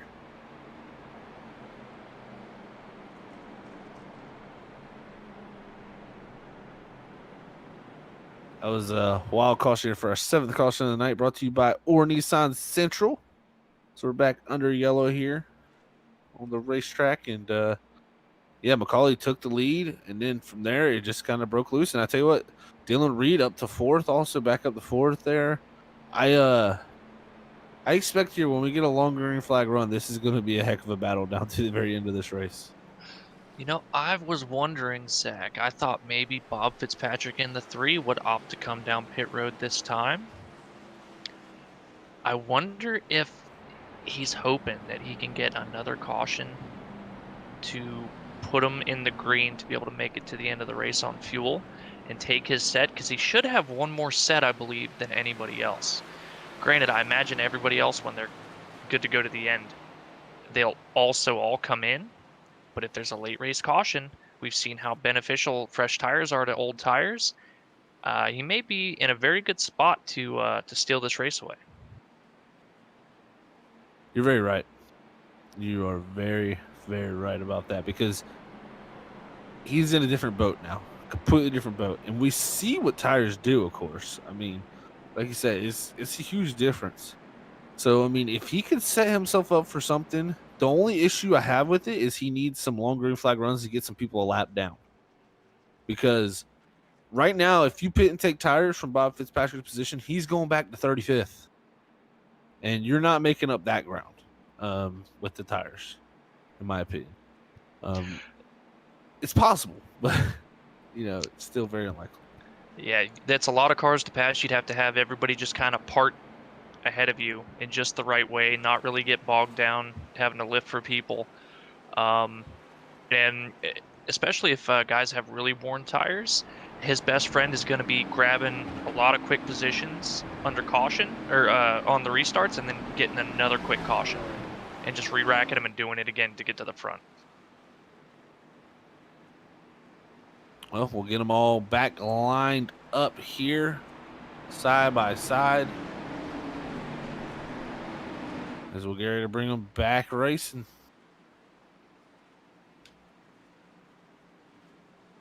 And it's been exciting so far, man. It's been one of those things that I caused this, and it's been great racing otherwise, though. But some really spectacular wrecks. Man, I was just looking back through the field, Zach, 'cause we're getting ready to go green, and poor Ryan in that 5, that pretty paint scheme we were talking about, got some rear damage now. Oh, that's never good. As the pace car pulls in this time. And the green flag is away as Cody McCall leads us down to turn 1. Bob Fitzpatrick in that top lane. Here comes Travis Everett in the bottom lane to see if he can get past Fitzpatrick. Where does Reed go? He's thinking about looking at the middle here. He's going to have a great run. Curtis Preston looking to go to the inside, follow his teammate Travis Everett up toward the front. And right now, it looks like Dylan Reed, he's just going to clear the 29, but he's kind of got a pick in front of him of that 3 car. Yeah, definitely a pick, as you would say, as Curtis Preston here working the bottom lane. Got teammate GT Irizarry up here in the high lane following him with the 131 of Dylan Reed there. The thing with Dylan Reed's very, very quick, but I think his speed mostly comes at the end of the run. And right now, not necessarily in the way, but he's definitely not going forward. It's, oh, look at this. GT going to make the big move to the inside here, going down to 3 and 4 and get himself up into possibly the top 4 for the first time. Yeah, he's GT's in the hunt for some positions here, trying to grab him while he can. Dylan Reed, we talked about before, he's just really good at the long run, and that always translates to being just a little bit off pace on the short run. And that time by Cody McCauley, we talked about, he just set the quickest lap of the race again with 30.87. So this track is getting quicker and quicker for that 62 car. Man, that's intense. As right now the track temp down to 69, so it's continuing to drop there. And this track's definitely gaining more grip, but the more rubber they lay down on it also. Zach, that lap was quicker than Cody McCauley's qualifying lap. Wow. That just shows you how much speed this track's doing through the night phase. A lot of great side-by-side action back here around Kevin Ruff in the 112 in the 23rd position. Got Craig A. Burns directly behind him in the 12 as he's going to try to make the pass here on J.R. Miller. Yeah, Kevin's done a really good job keeping that car out of trouble. Been around some accidents here. Got a little bit of nose damage. It's going to hurt him for long run speed, but still got a lot of pace compared to the guys around him. We've also got a decent bit of damage from some previous incidents as well. I tell you what, I applaud Bob Fitzpatrick in the 3 car, as he's racing side by side with GT now through 3 and 4 for that 3rd position. The 3 has made a call, man, because he's still in the 3rd position with them older tires, and holding GT off at the moment. Yeah, and you know, I thought, you know, he's going to hang on for a couple laps here. You know, tires cooled down. He's going to have a little bit of pace to keep up with these guys, but then he should fall off pretty quickly. But his times are not that far off. He's holding up GT just a little bit here, but he's racing really hard, just try to keep as many positions as he can, and doing a really good job of it. He saved a lot of tire from the runs that we've had before these quick cautions here. It's little love tap to the back of the 14, pushing him along here. Oh, the 97 and the 12 of Craig A. Burns. Oh, it's all transpiring here. Wow. Whoa, the 2 on his roof, the 21 of David Hall, the 34 Nolan Potter. That was a huge wreck here for our 8th time tonight, bringing out the Or Nissan Central caution. Wow, that was intense. We caught that live, but we might go back here and see exactly, it was slow-mo, exactly what happened here between the 97 and this 2012. Wow, just some contact there between the 12 as Craig A. Burns comes out the racetrack into the side of the 97 of Scott Taylor. And then from there, it just, oh man, the 12 into the 2, the 21, the 34 comes in here, the picture. Wow, the 2 gets flipped over, man. He hits the wall so hard on the inside lane. That was crazy stuff.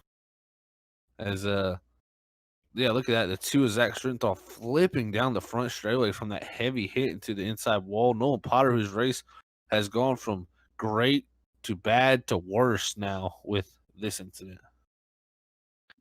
Well, it's wrecks like this where you got to be thankful a lot of times that this is virtual, because a wreck like that would absolutely be hurting. Yeah, that would not feel great.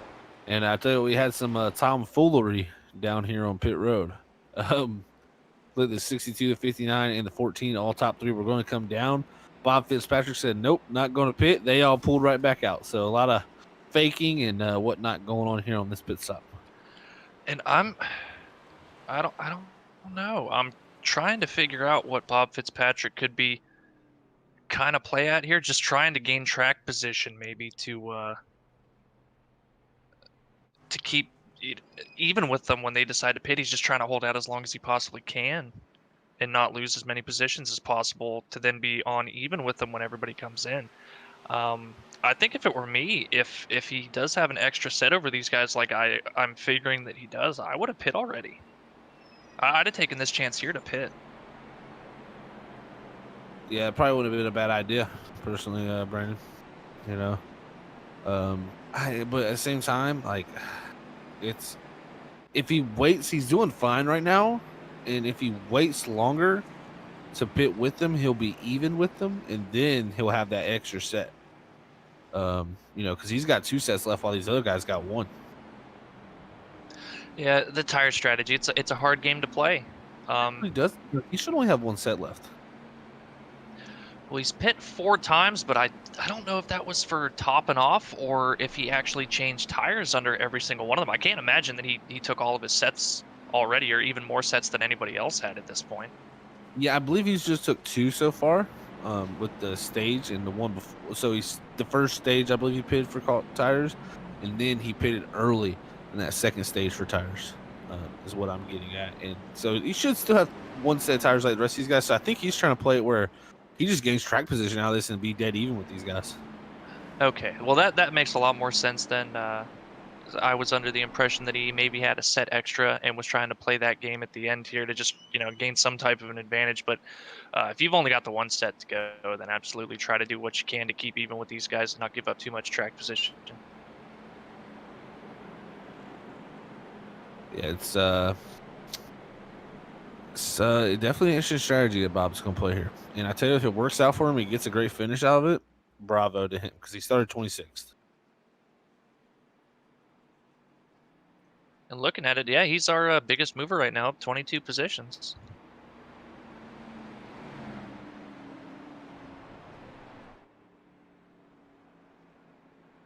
Yeah, big mover there. Definitely able to make passes work for him tonight, and use pitch strategy also. You know, they say the best time to pass is on pit road.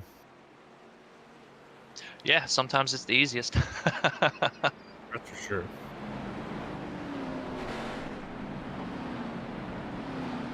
As we got the pace car lights out and gearing go back green. You know, talking about pit road, I've got to applaud these guys. I don't think we've seen anybody with any pit road penalties so far this race. Don't say that. Trust me, from a wise man once told me, don't bite off more than you can chew.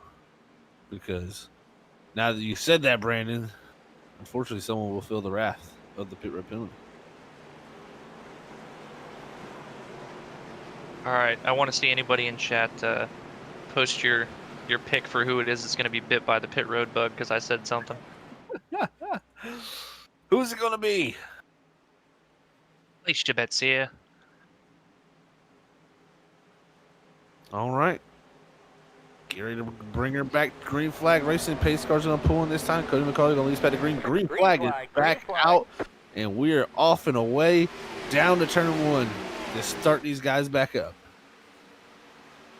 Looked like in the 10th position, 38 James Brewer did not quite get that great of a start. But then we got Travis Everett up here really battling for the lead with Cody McCauley, but McCauley's going to have that advantage at the outside. Tell you what, Everett made the bottom look pretty good, though. I mean, McCauley, great run down the back straightaway, but Everett closed in on that bumper. And, you know, now we're seeing, can Everett keep him closer? Because we've seen Everett run him down the first run of the race. That's going to be critical as we head into the rest of this race. Well, GT is really getting after it now, trying to get up here to the front, maybe at least lead one more lap and gain an extra bonus point. It's getting down to money time now, and that's usually when GT comes out to play. The 42 of Alex Rudolph sending it to the inside of the 3 of Bob Fitzpatrick. Going to get side by side as they come off of 4, dead even here as they head down the 1 and 2. Yeah, Bob Fitzpatrick has been doing a really good job of keeping a lot of speed in that car, running that higher lane, using the momentum, even with his old tires. And if he can just try to hold off a lot of these guys until the tires start to wear in, and you know it kind of trends toward everybody running that high line, he's going to be in a really good position. But he just can't afford to give up too much during these runs here before everybody pits. As the racing continues after 100 laps complete here at the Homestead Miami Speedway with 33 laps to go. It's getting down to the nitty-gritty. My thing is, Brandon, I think they can make it to the end with the caution, so I think these guys go through the end of this race. And that's a very good point. You know, not knowing the max fuel number right off the top of my head, I imagine it was longer than what the stages were. And these caution laps, you're able to save a ton of fuel, especially if you've got the heads up to, you know, make the conscious effort to save fuel into these cautions, ride around in fourth gear, clutching it, just kind of coasting for a while. They very well could make it to the end here. Now it's going to be that game of who decides to lose the track position for the newer tires at the right time, and who waits maybe just a little bit too long. So I'll have to see how it shakes out. Here's the 112 of Kevin Ruff. You're running in the 18th position ahead of Ryan Ezel. I believe he just got past 31 of Casey Kuntz, moving him up to 17. So, yeah, Ryan Ezel there up to 19th from the 30th starting position. Like I said, a little damage on the rear end, but all good to go. Now we're looking back here at the 75 of Michael Martino as he is running in the 27th position. As he's got Kevin Zabladil behind him in the 28th, the last car on the lead lap. As we've got 28 cars on the lead lap now. Yeah, a lot of cars here beat up from some incidents. Unfortunately, the David Hall on the 21 and that sharp-looking Exalta scheme, the William Byron scheme for this season, with missing his whole rear bumper after some incidents. Got Daniel Gonzalez in the 84. He's got, I believe that is for Anthony Ewings, yeah, in the 26 car. He's got no front end, but actually running pretty good for no front end, I must say. Yeah, talking about the 84, loving his paint scheme too.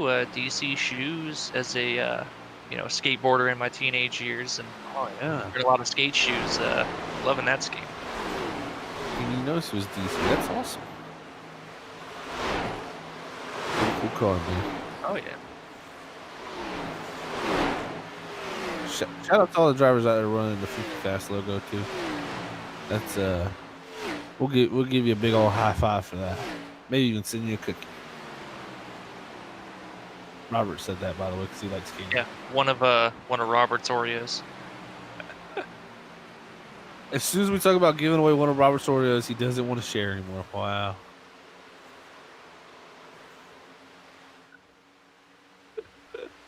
Pulling the string. This is fun. Buzzio here. He's running in that 12th position.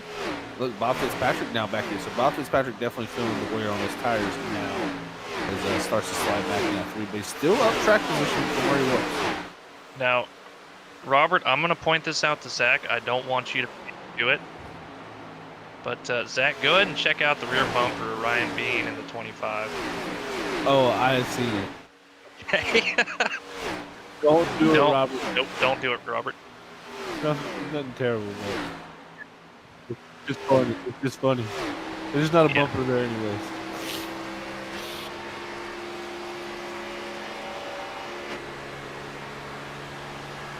We're riding on front cam of Craig Burns here.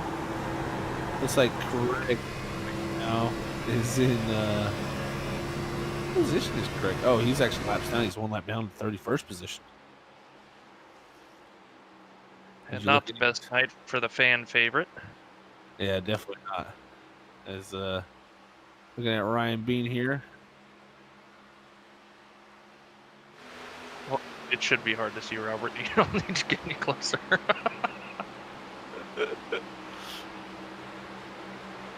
Yeah, Robert might not even know. But we'll fill you in later. We'll let you know.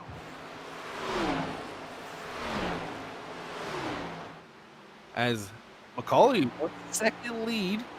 GT Rosario holding off Dylan Reed right now. Alex Rudolph up to 5th in the 42. What is, man? Alex Rudolph, he's been plucking away at it just slowly but surely. He's kind of been holding steady inside the top 10 there. We saw him we were talking about him earlier with himself and teammate John Willett battling for the 10th and 9th position at the end of that last stage. And he's just slowly been climbing ever since up to the 5th position now. Wow. Great run for Alex Rudolph there going. That is cool to see, the 42. He's got past season champion Curtis Preston there, but behind him in the 6th position, who definitely needs a big rebound night after Daytona. Long season. He's got plenty of time to rebound to get himself back of the points race. But you know he wants to come back out here and set some momentum up for the rest of the next coming weeks. Well, absolutely. You know, it's a really long season. He's got a lot of opportunity to make up those points after the unfortunate finish at Daytona, but he's come out here swinging. He was 2nd in the first stage, 3rd in the 2nd stage, now running in the top 6 here. He's got a lot of points that he can gain tonight. Well, battle for the 3rd position and the 5th position. As Curtis Preston looks like he's going to make the pass behind there on Alex Rudolph to move back up to top 5. As Dylan Reed trying to make the pass on GT Irizarry here for that 3rd position. Yeah, GT is not going to let him have it without a fight here. Been using that high side to his great advantage. And Dylan Reed, he can just start edging ahead at the center off, but not quite enough to clear GT with the run off the corner. And just ahead of them, Travis Everett he's been kind of going back and forth like he was at the start of the race, where he'd run a little bit quicker, then Cody McCauley'd run a little bit quicker, and they just swap back and forth. But right now, still watching GT. Dylan Reed tried to close the door, not quite there yet. GT said, knock, knock. Open up. Oh, it's real. Yeah, for real. And 131 of Dylan Reed here doing a fantastic job on the bottom. The bottom's just hard to pass, though. Yeah, and GT's doing a really good job of kind of forcing him to be really, really low, not allowing him to get that huge run to really get him clear. He finally gets him cleared. Now GT's going to opt to go to the inside here and see how well it can work out for that 14.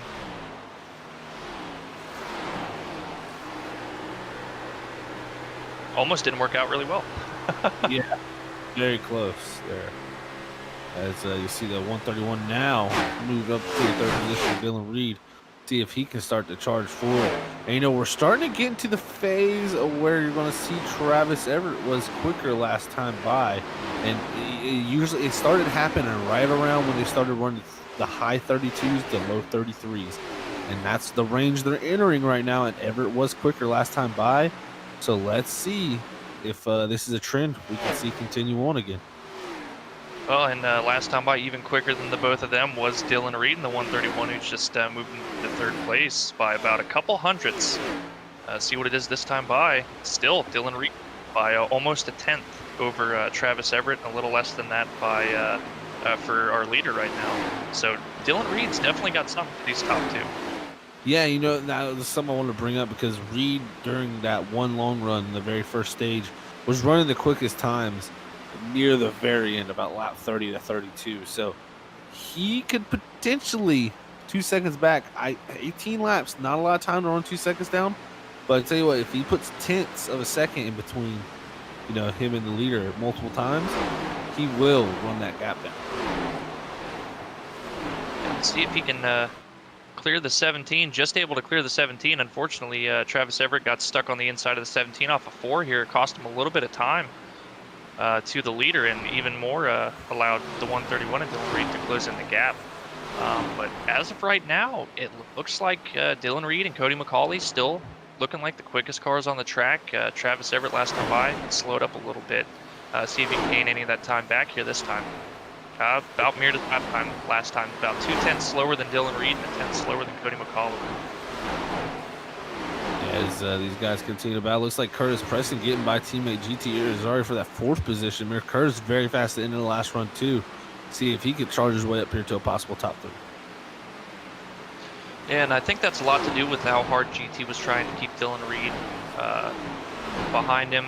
It just seemed like maybe driving into the high side a little bit too much and washing up really hurt the right front and give it some time to cool down. And GT would be right back up there, but still holding fast in 5th and a really good result if you can just keep it there.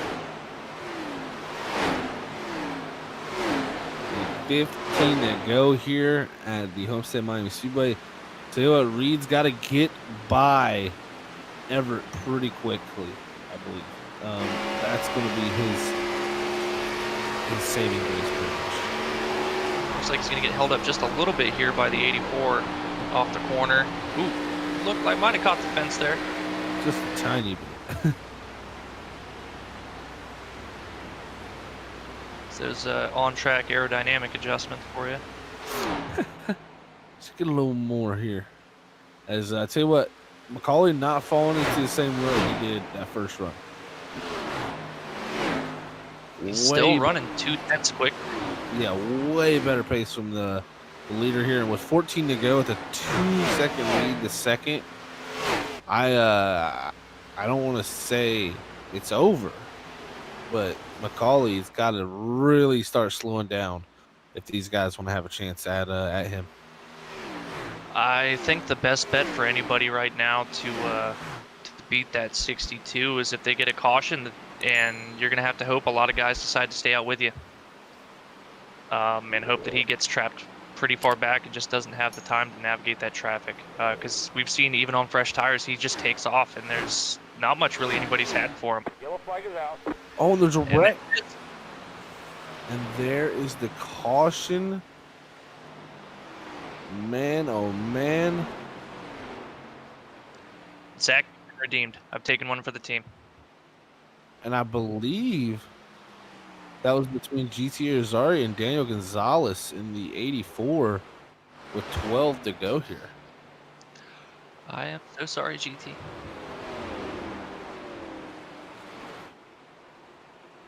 Looks like we may be having a little bit of issue. Oh, here we go. Here we go. We got it now. Yeah, you can see. Oh, and the 88 involved. Also, Trevor Bassetti. Oh, no. Hard contact on the outside wall for him. As you'll see from his onboard view here. This was a few laps before here as Dylan Reed was clearing the 84. And when GT went to pass him, he just got up into the 84 there, and that's what brought the caution out. Yeah, GT came over the radio and said, he's trying to stay low, but the car just pushed up on him and apologized for that. But it happens, especially when you really overheat the right front here. The car just doesn't want to stay down. Carrying a lot of speed like everybody has been here. It's really high speed center corner speed here at Homestead. Yeah, that's for sure. High speed steering the corners equal stuff that's just really hard sometimes to keep the car down there. And we'll see here on board with GT as he's coming out of 2 here. I believe this is the next corner here where we had an issue as he goes down the 3 and 4 looks to clear. Daniel Gonzalez, he gets a little bit of the apron. That definitely didn't help him there. And as he comes up the racetrack, there's the 84. And boom, right to the left rear of the 84, sends him around. And then GT trying to miss him, comes up the racetrack, and there's the 88 of Trevor. Couldn't get slowed down in time. And into the outside wall for that 88. Heavy contact. Well, Zach, after the pit cycle here, the gambling man himself, Randy Cornwell, always throwing out these crazy strategies, decided not to pit. Unfortunately, the only other car that decided not to pit was Ryan Ezell. So that's not going to work out the best as far as that strategy goes, but we have seen these older tires be able to fire off pretty well for a number of laps. Yeah, that's after a restart. Yeah, that's that's going to be pretty wild to watch personally. How these two are going to be able to handle these older tires up front. And, really this is going to come down to Cody McCauley, Travis Everett, Dylan Reed, Curtis Preston, who can get a good jump on this restart and get through these top 2, because I just don't see on the older tires being able to hold them off with this limited amount of people staying out. Yeah, this it's a brilliant strategy, but you need a buffer between you and the guys on new tires. When they start directly behind you, it's really sketchy. I think you'd need about 3 or 4 more rows behind you to really have a strong chance at this, especially with the number of laps we have left. Just under 10 laps here. If it was just 2 laps, 3 laps, easily doable. We've seen with the old tires here how well they hang on for that number of laps, but 5 or plus, it's not looking very good. Yeah, this is interesting battle here down to the very end of this race here for the RSR Cup Series. I'm going to be on the edge of my seat seeing how this one shakes out, guys. And thank you, everybody, for tuning in. As always, make sure to hit that like, follow, share, subscribe buttons, notify bell to let you know when Freaky Fast Broadcasting goes live, and we can get you all hooked up and on board here with the crew.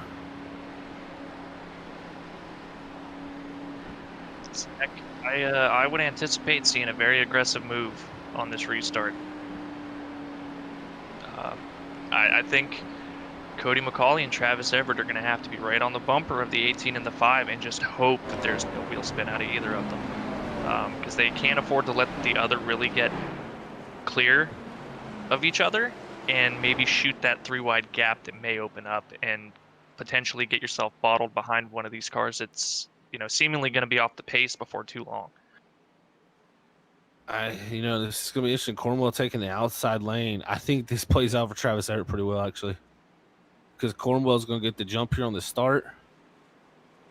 Oh, man. This is, and then, we've seen how fast McCauley is on the short runs. He's going to have to use every bit of it here, I think. Absolutely. Well, no wheel spin for these guys, hopefully, and they get going, and we'll see how it shakes out here. Get on the edge of your seats, ladies and gentlemen, as this is going to get wild as the 18 and the 5, both on old tires here for Randy Cornwell and Ryan Ezel. As the pace car pulls in this time, Randy Cornwell takes off here.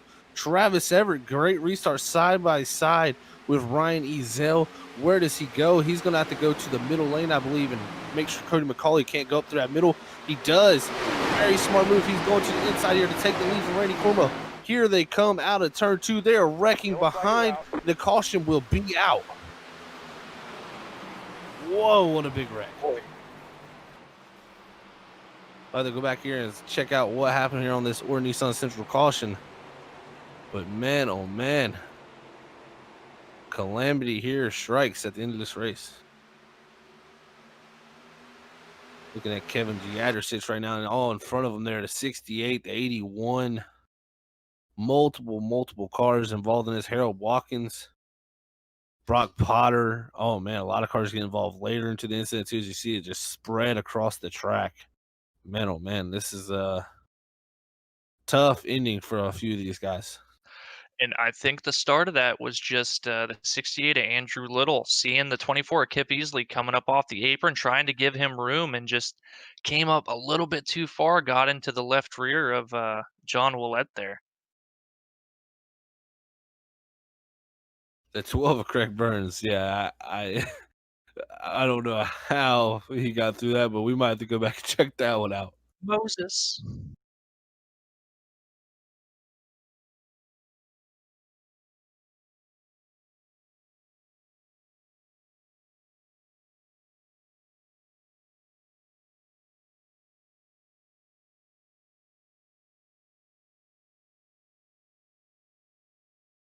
Is on board here for Little. There's the beginning of the contact between him and John Willett there as the 24 coming up the racetrack. And that's what starts it off here is the on board for Craig Burns as he sees nothing but smoking from him. Gets down low, barely misses Kevin Giadricic. And man, look at this here. Woo! Look here, watch these cars bounce up. Oh, he's going to split the gap. Man, what an onboard there from Craig A. Burns is. Whew, that right there just shook everything.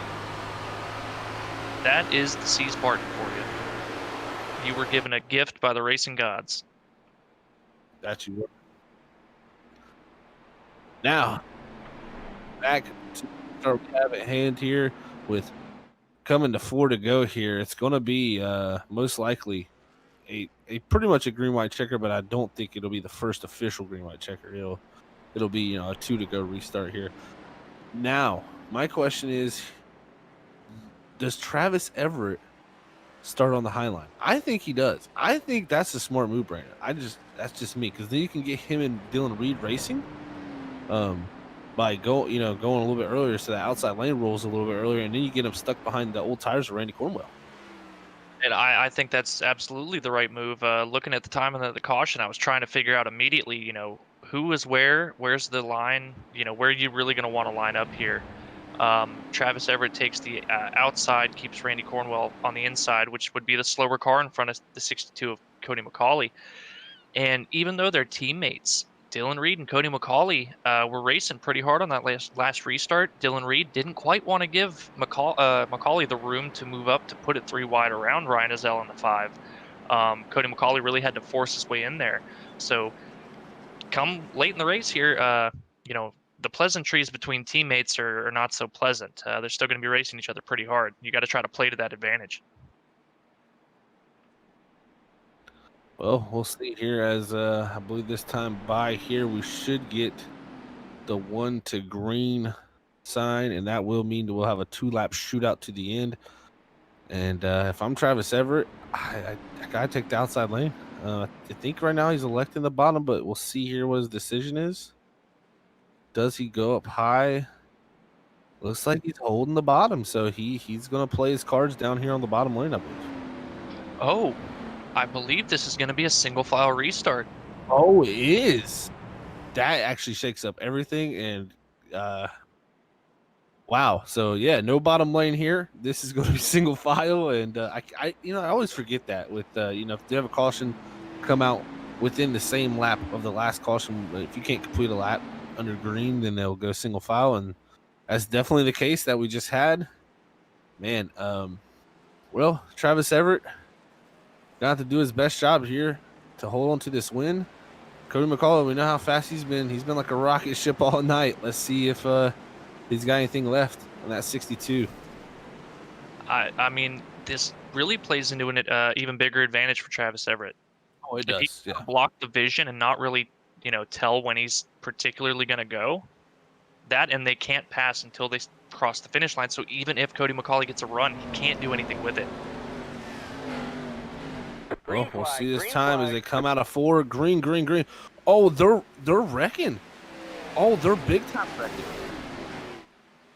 Oh no, and I think that's going to be another caution. So that's going to bring out the green white checkered here. As holy mackerel out there. Use that one from Robert. Is man. I tell you what. And Travis Everett slow down. I can't say it. Here as we go and look at this. It was just the rest of the field stacking up behind him. Yeah, it looks like the 18 spun the tires, and then from there, it just everything went crazy. I mean, the 18 didn't really have tires on the ground with the 62 rear end there, but yeah, Travis Everett did not slow down. Looking at the speed, Travis Everett actually went faster. So nothing to do with the leader leading that start, and I think we'll have another single file restart, guys. Well, that puts Reed in second now. McCauley back to fourth. I don't know. Looking at it, Zach, pace speed is 65, and at the time that everybody got bottled up, Travis Everett was going 60. So there may have been an attempt to kind of play a little bit of a game here to maybe gain a bit of an advantage, but these guys, that's part of racing here, especially with these single file restarts, and sometimes, stuff like that happens. The 18 getting really out of shape, but you can't put the power down when your wheels aren't on the ground. And that's just a product of Cody McCauley trying to get the best restart he can to not let Travis Everett get away. Yeah, and looking at the speed too, like you said, 65. He was doing 65, but as soon as the pace car went to pull off, he did drop his speed to 60. And to be devil's advocate for the 59 Travis Everett, the big thing I look at there is the 18 was kind of laying back there, and a single file restart, you don't want someone to lay back on you like that. And I think he was trying to close that gap, and the rest of the field, I think, was trying to close that gap also. And then that equals what we just seen. Yeah, it's one guy trying to play this game on a restart to gain an advantage, and then somebody saying, "Hey, you're not going to play that game. I'm going to play this game to negate that game," and then it just causes problems. And restarts are they're a whole thing in itself. There's a lot that goes into different strategies for restarts and stuff like that. But this stuff can happen pretty easily, especially at this rate late in the race where everybody's trying to get the most that they can.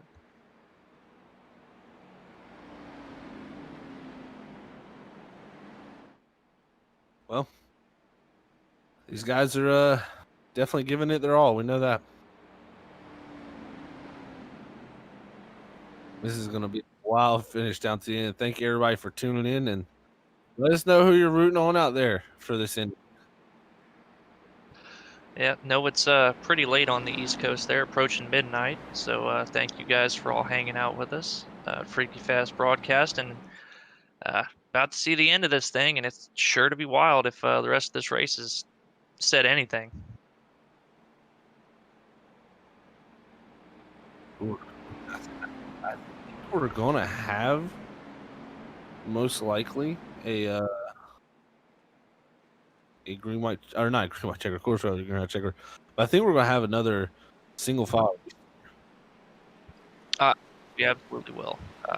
League rule is that if they don't go one lap after a restart, then it is a single file. They barely made it 100 feet after that one, so absolutely going to be single file.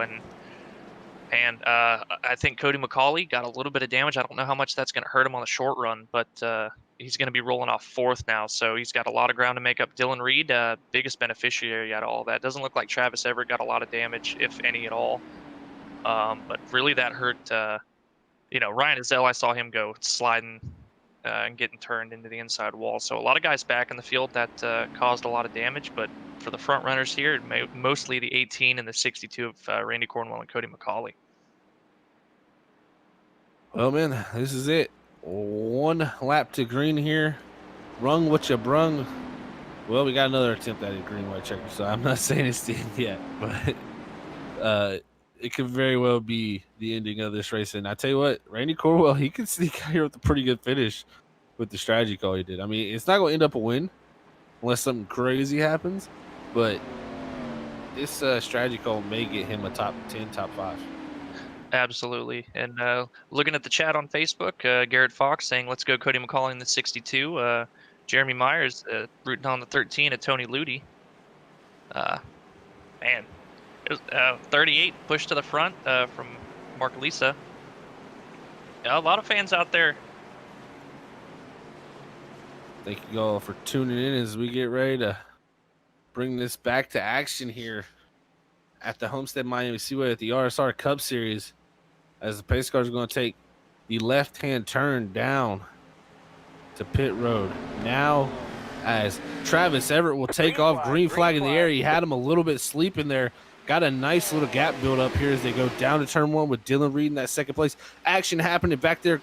Curtis Preston looking through the inside, almost teammate of GT Zaria as they head down to 1. Cody McCauley now passing Randy Cornwell for that 3rd position as they head out 2. And 38 of James Corcoran trying to make that pass on the outside of GT. Ooh, gets into the door of the 29 of Curtis Preston. A lot of action here as they head down to 3 and 4. Great racing between the 38, the 29, the 14. The 18's up in the wall. They come off a 4. Dylan Reed within reach of the lead with the white flag, brought to you by Sheffield Graphics out in the air. One final time for Travis Everett, our pole setter. Can he make it back around and win this race as they head out of turn 1 and 2? Very good looking move here so far, able to hold a nice steady wheeling gap as they head out of turn 2 down to turn 3 for the final time tonight. Here comes the 131 of Dylan Reed to the bottom, can't make it work, hits the apron, slides up the racetrack, and he comes out of 4. He will not be your winner as Travis Everett is going to win tonight's race and be your Sheffield Graphics race winner. Woo! Down to the very end. And looked like Travis Everett set the fastest lap of that race, that lap, at a 30.8. Great lap there from Travis Everett. Fastest lap of the race, set there on the final lap. And that's what you want to see when it comes down to the end, man. Well, Travis Everett set the fastest lap to start on the pole and then set the fastest lap to win the race. Holy cow. Winning it in that number 59 Hooters machine here tonight at Homestead Miami Speedway. Travis Everett's going to be your winner. Congrats to him as he celebrates here on the front straightaway at Homestead. Congratulations.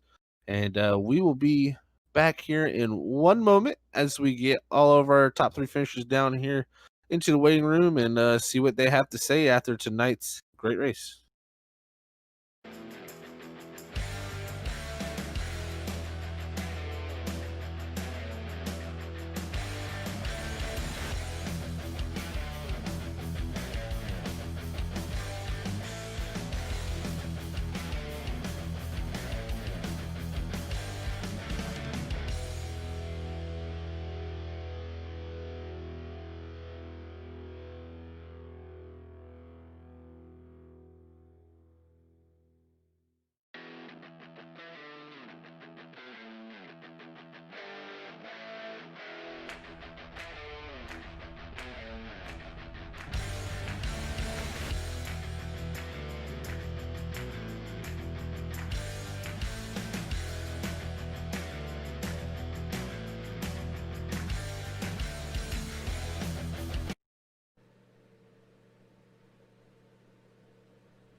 All right, we are back here at the Homestead Miami Speedway with the RSR Cup Series, and we got your top 3 finishers here tonight as we got Cody McCauley from the Elite Racing Group from 62 Designs Racing. So let's see what his thoughts are as they got 62 Designs 2-3 finish here tonight with Slide Job Racing pulling off the victory. So let's see what Cody McCauley has to say after his third place finish and pretty much a dominating race from the 62, just not able to come home with the victory.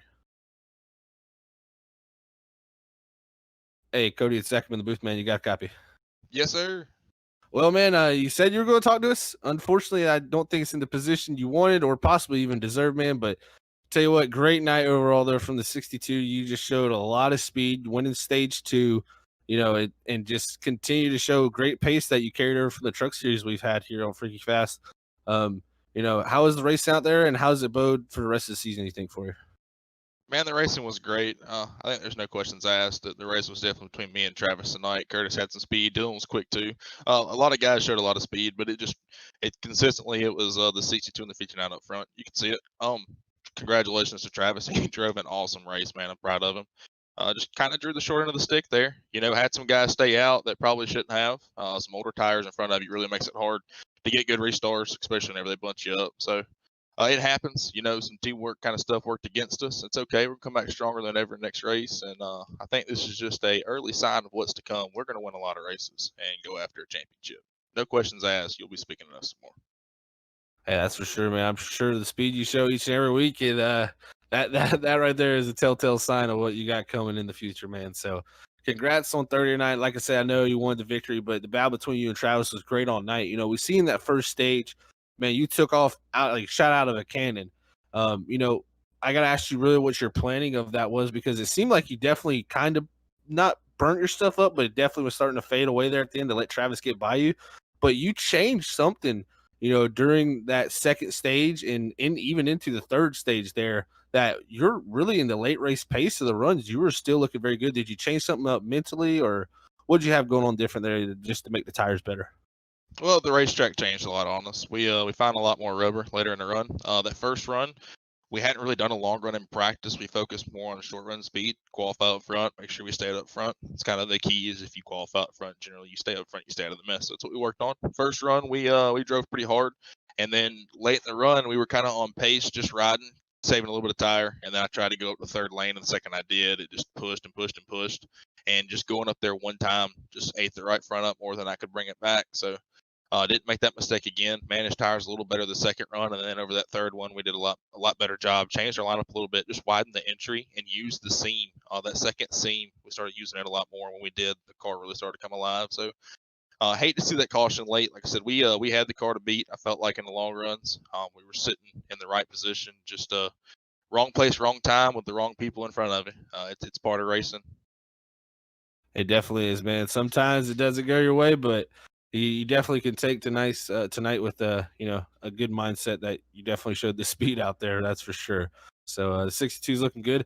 And, you brought up a valuable point. I'll go ahead and hit you with a third question here, because we've seen, guys experimenting with all different types of lines, and we've seen the outside somewhat work.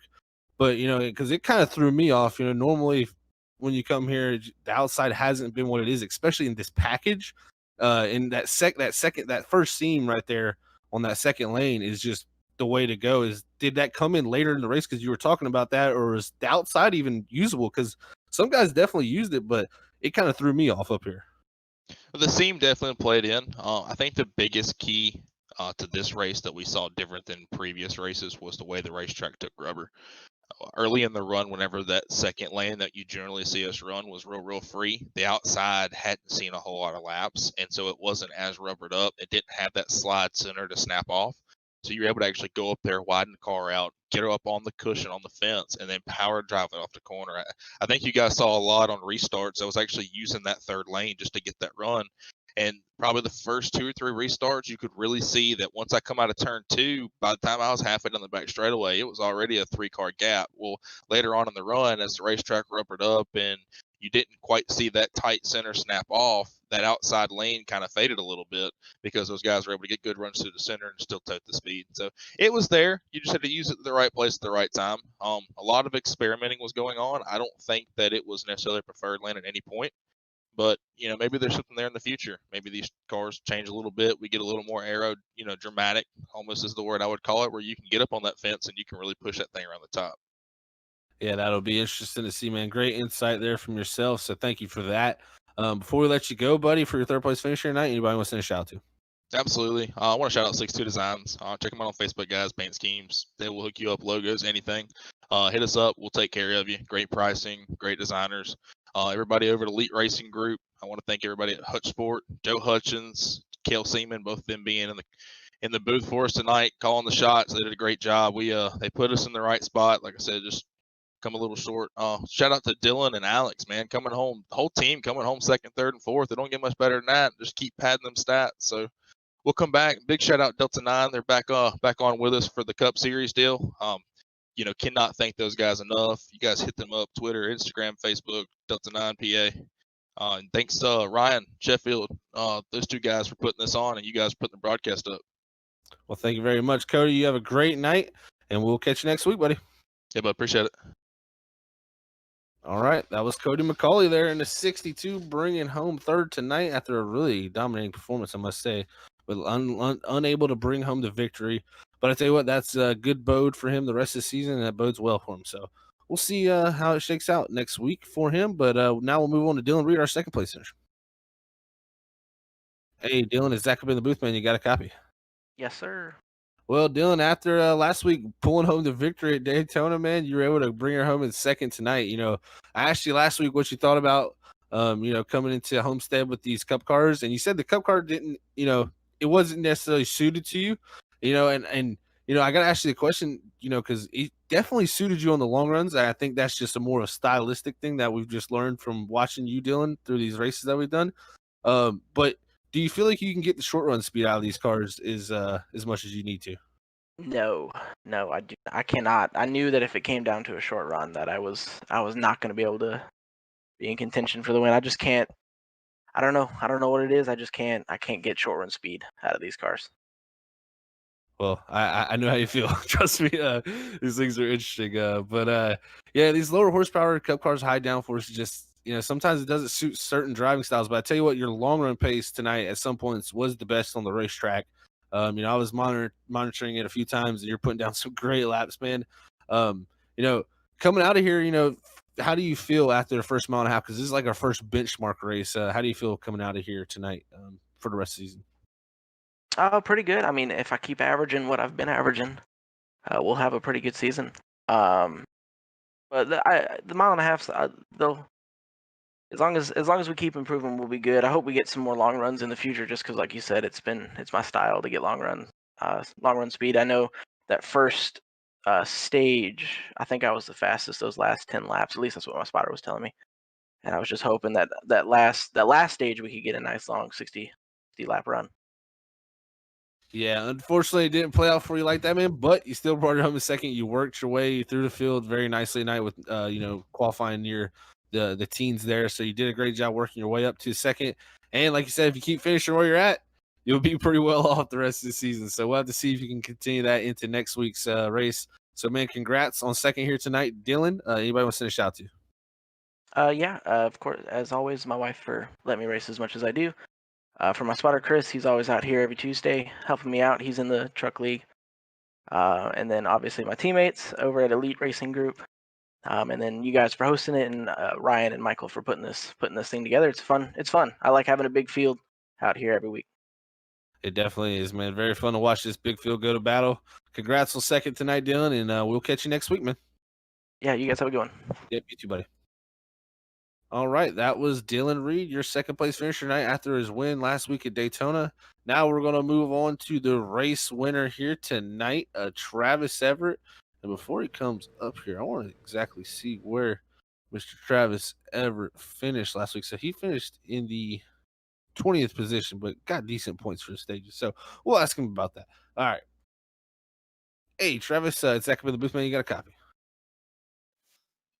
Yes, sir. We got you. Well, Travis, man, you did it. You pulled her off here tonight, winning stage number 1, and then you come home to pull off a late race move there to get the victory after a lot of craziness there down to the very end. How did you end up pulling that thing off, man? The cautions there at the end, they just seemed to play in our hand. End up getting caught up behind some guys there that didn't pit and had older tires, and was able to take advantage of it and get Cody back there behind us. He was a threat all night and pretty much dominated there. Yeah, Cody definitely showed a lot of speed, and we see in that first stage you're able to run him down at the end of the run, pass him, and then nearing the end of the race, it seemed like he had picked something up at the end as he was able to actually gap the rest of the field there nearing the end, and coming down to that short run, I mean, we've seen him all night just shoot out of a cannon. But at the end of the race, there you shot out of a cannon. I mean, you ran our fastest lap of the race on that very last lap of the race. So, what did you change up? Did you change the style because you were playing the same tires the times before, or what happened there from the driver's standpoint? Yeah, the first stage we saved tires there, ended up running him down. I think kind of wore stuff out there, and we were trying to do the same there in the second, but the cautions kept on falling, so really wasn't any benefit to trying to save, and ran it kind of hard there, and it didn't pan out for us. But yeah, those last few restarts there, I figured there was nothing to lose and no need in saving, so we just went all out there and ran it like hell, and like I said, able to play it off there to the slower cars that didn't have the new tires on. Well, we head off next week to Homestead. So after tonight's great win for you, it's been, I'm sure a great bounce back after Daytona, getting caught up in a few things there. Going to home or not Homestead, we just left Homestead. Going to Auto Club, that wide old racetrack. How do you feel like that suits you, Travis? I feel like those tracks, they pretty much suit my driving style. I like those, and I really wish the High Line would have played in a little bit better here because I really like the High Line tracks also. But yeah, we like the tracks like Auto Club and Michigan, places like that. Well, man, I'm sure you'll be a threat there as you were here tonight, sitting on the pole, win the stage one, and bring it home to victory. So big night for yourself here at the racetrack at Homestead. So congrats on your first victory here this season, the kickoff 2021, man. Anybody want to send a shout to before we let you go and celebrate this? Yeah, I just want to thank y'all over there at Freaky Fast for broadcasting us every week, and RSR, Evolution, Adrenaline. Love the truck series over there. Love to run with those guys. Sheffield Graphics, all my teammates over there at SJR, and especially GT. We're thinking about him. Sunday night, he lost his mother-in-law, and dedicate this one to her. So just thinking about them and prayers with his family, and just and come out of it. Well, thank you very much, Travis. Congrats on the win here tonight, man, and thanks you for the sentiments there too. Yes, sir. Thank y'all. Y'all have a great night. You too, Travis. All right, guys. That was your race winner there, Travis Everett, pulling off the victory here tonight, the Homestead Miami Speedway here for the RSR Cup Series, brought to you by Sheffield Graphics, or Nissan Central, and ButtKicker. It's been a fabulous night, but let's pull up our race results as we have this race come to a close here this evening. And there they are. Travis Everett bringing home the victory tonight after starting on pole, followed by last week's winner, Dylan Reed in the 131. Third is going to go to Cody McCauley after winning stage 2 tonight. Fourth is going to go to Alex Rudolph there. So 62 Designs 2-3-4 tonight there. Fifth going to go to James Corrow, newcomer to the Cup Series this season. So congrats to James Corrow on a top 5 finish. Sixth going to go to GT Irizarry. Seventh is going to go to Nathan Campbell in the 52. Eighth is the 29 of Curtis Preston. Ninth is going to go to Randy Cornwell after staying out late there, getting the top 10. 10th is going to go to Adam Buzzio in the 55. 11th is Michael Sheffield in the 1 machine. 12th is going to go to Matthew Rush. 13th is Trevor Massetti, our points leader coming into the night. 14th is going to go to Bob Fitzpatrick. 15th is Kevin Ruff. 16th is going to go to John Willett. 17th, Anthony Younes. 18th is going to go to Casey Kuntz. 19th, Brock Potter. 20th, Greg Burns. 21st is going to go to Harold Watkins. 22nd, Ryan Ezel. 23rd is going to go to Andrew Little. 24th, Ryan Bean. 25th is going to go to Kevin Zabladil. 26th is going to go to Chad Biesinger. David Hall is going to pull home 27th tonight. 28th will go to Michael Martino. Junior Miller is going to finish in the 29th position here tonight as 30th goes to Tony Ludy. 31st is going to be Kip Easley. 32nd, Dustin Stallings. 33rd, Scott Taylor. 34th, Kevin Giadricic. 35th, Nolan Potter. 36th, Daniel Gonzalez. 37th, Rusty Modesty. 38th, Marc-Andre Thibodeau. 39th, Zach Schrittenthal. And rounding out your field in the 40th position with the 40-car field here tonight is Kevin Sabilla. And that is your race results here from the RSR Cup Series, as we've had one heck of a night here at the Homestead Miami Speedway. Thank you to the RSR Cup Series for putting on one heck of a show with the Evolution Racing Leagues. Brandon, what's the thoughts here, man, after tonight's wonderful race? Well, lot of really close side-by-side racing, hard racing, interesting strategies. Some guys deciding to stay out, shaking things up quite a bit, and you can have a car dominate, and it just goes to show that they're not necessarily going to win. Can't wait to get to Auto Club next week. Like I said before, it's really one of my favorite tracks. I love the way that you have to race there, and tire management's going to be huge. So really excited to get back there, and also want to say that I want to give my condolences to GT and his family through their tough time right now. Yeah, definitely want to echo those thoughts there, Brandon. So, GT, we're wishing you the best, buddy, and we love you here at Freaky Fast Broadcasting. So, hopefully, all time can heal wounds. Hopefully, so. Yeah, I tell you what, guys, great race here tonight. Thank you to the RSR Cup Series. Thank you, everybody, for tuning in. First of all, we had a huge crowd here tonight. It's been a wonderful night on Freaky Fast Broadcasting. But let's send it up to Robert Moyer Jr., the boss man, and he's going to close out tonight's broadcast. That is right. Great calling tonight, guys, here at Homestead Miami Speedway here with RSR Cup Series. We want to say thank you to everybody out there who has tuned in and watched us with our first broadcast and our second broadcast. And I want to second to what you guys said. GT, our thoughts and prayers are with you here from Freaky Fast. We want to say God bless you, man. And if you need anything, you know where to hit us up at. But, man, we're going to be packing our stuff up here.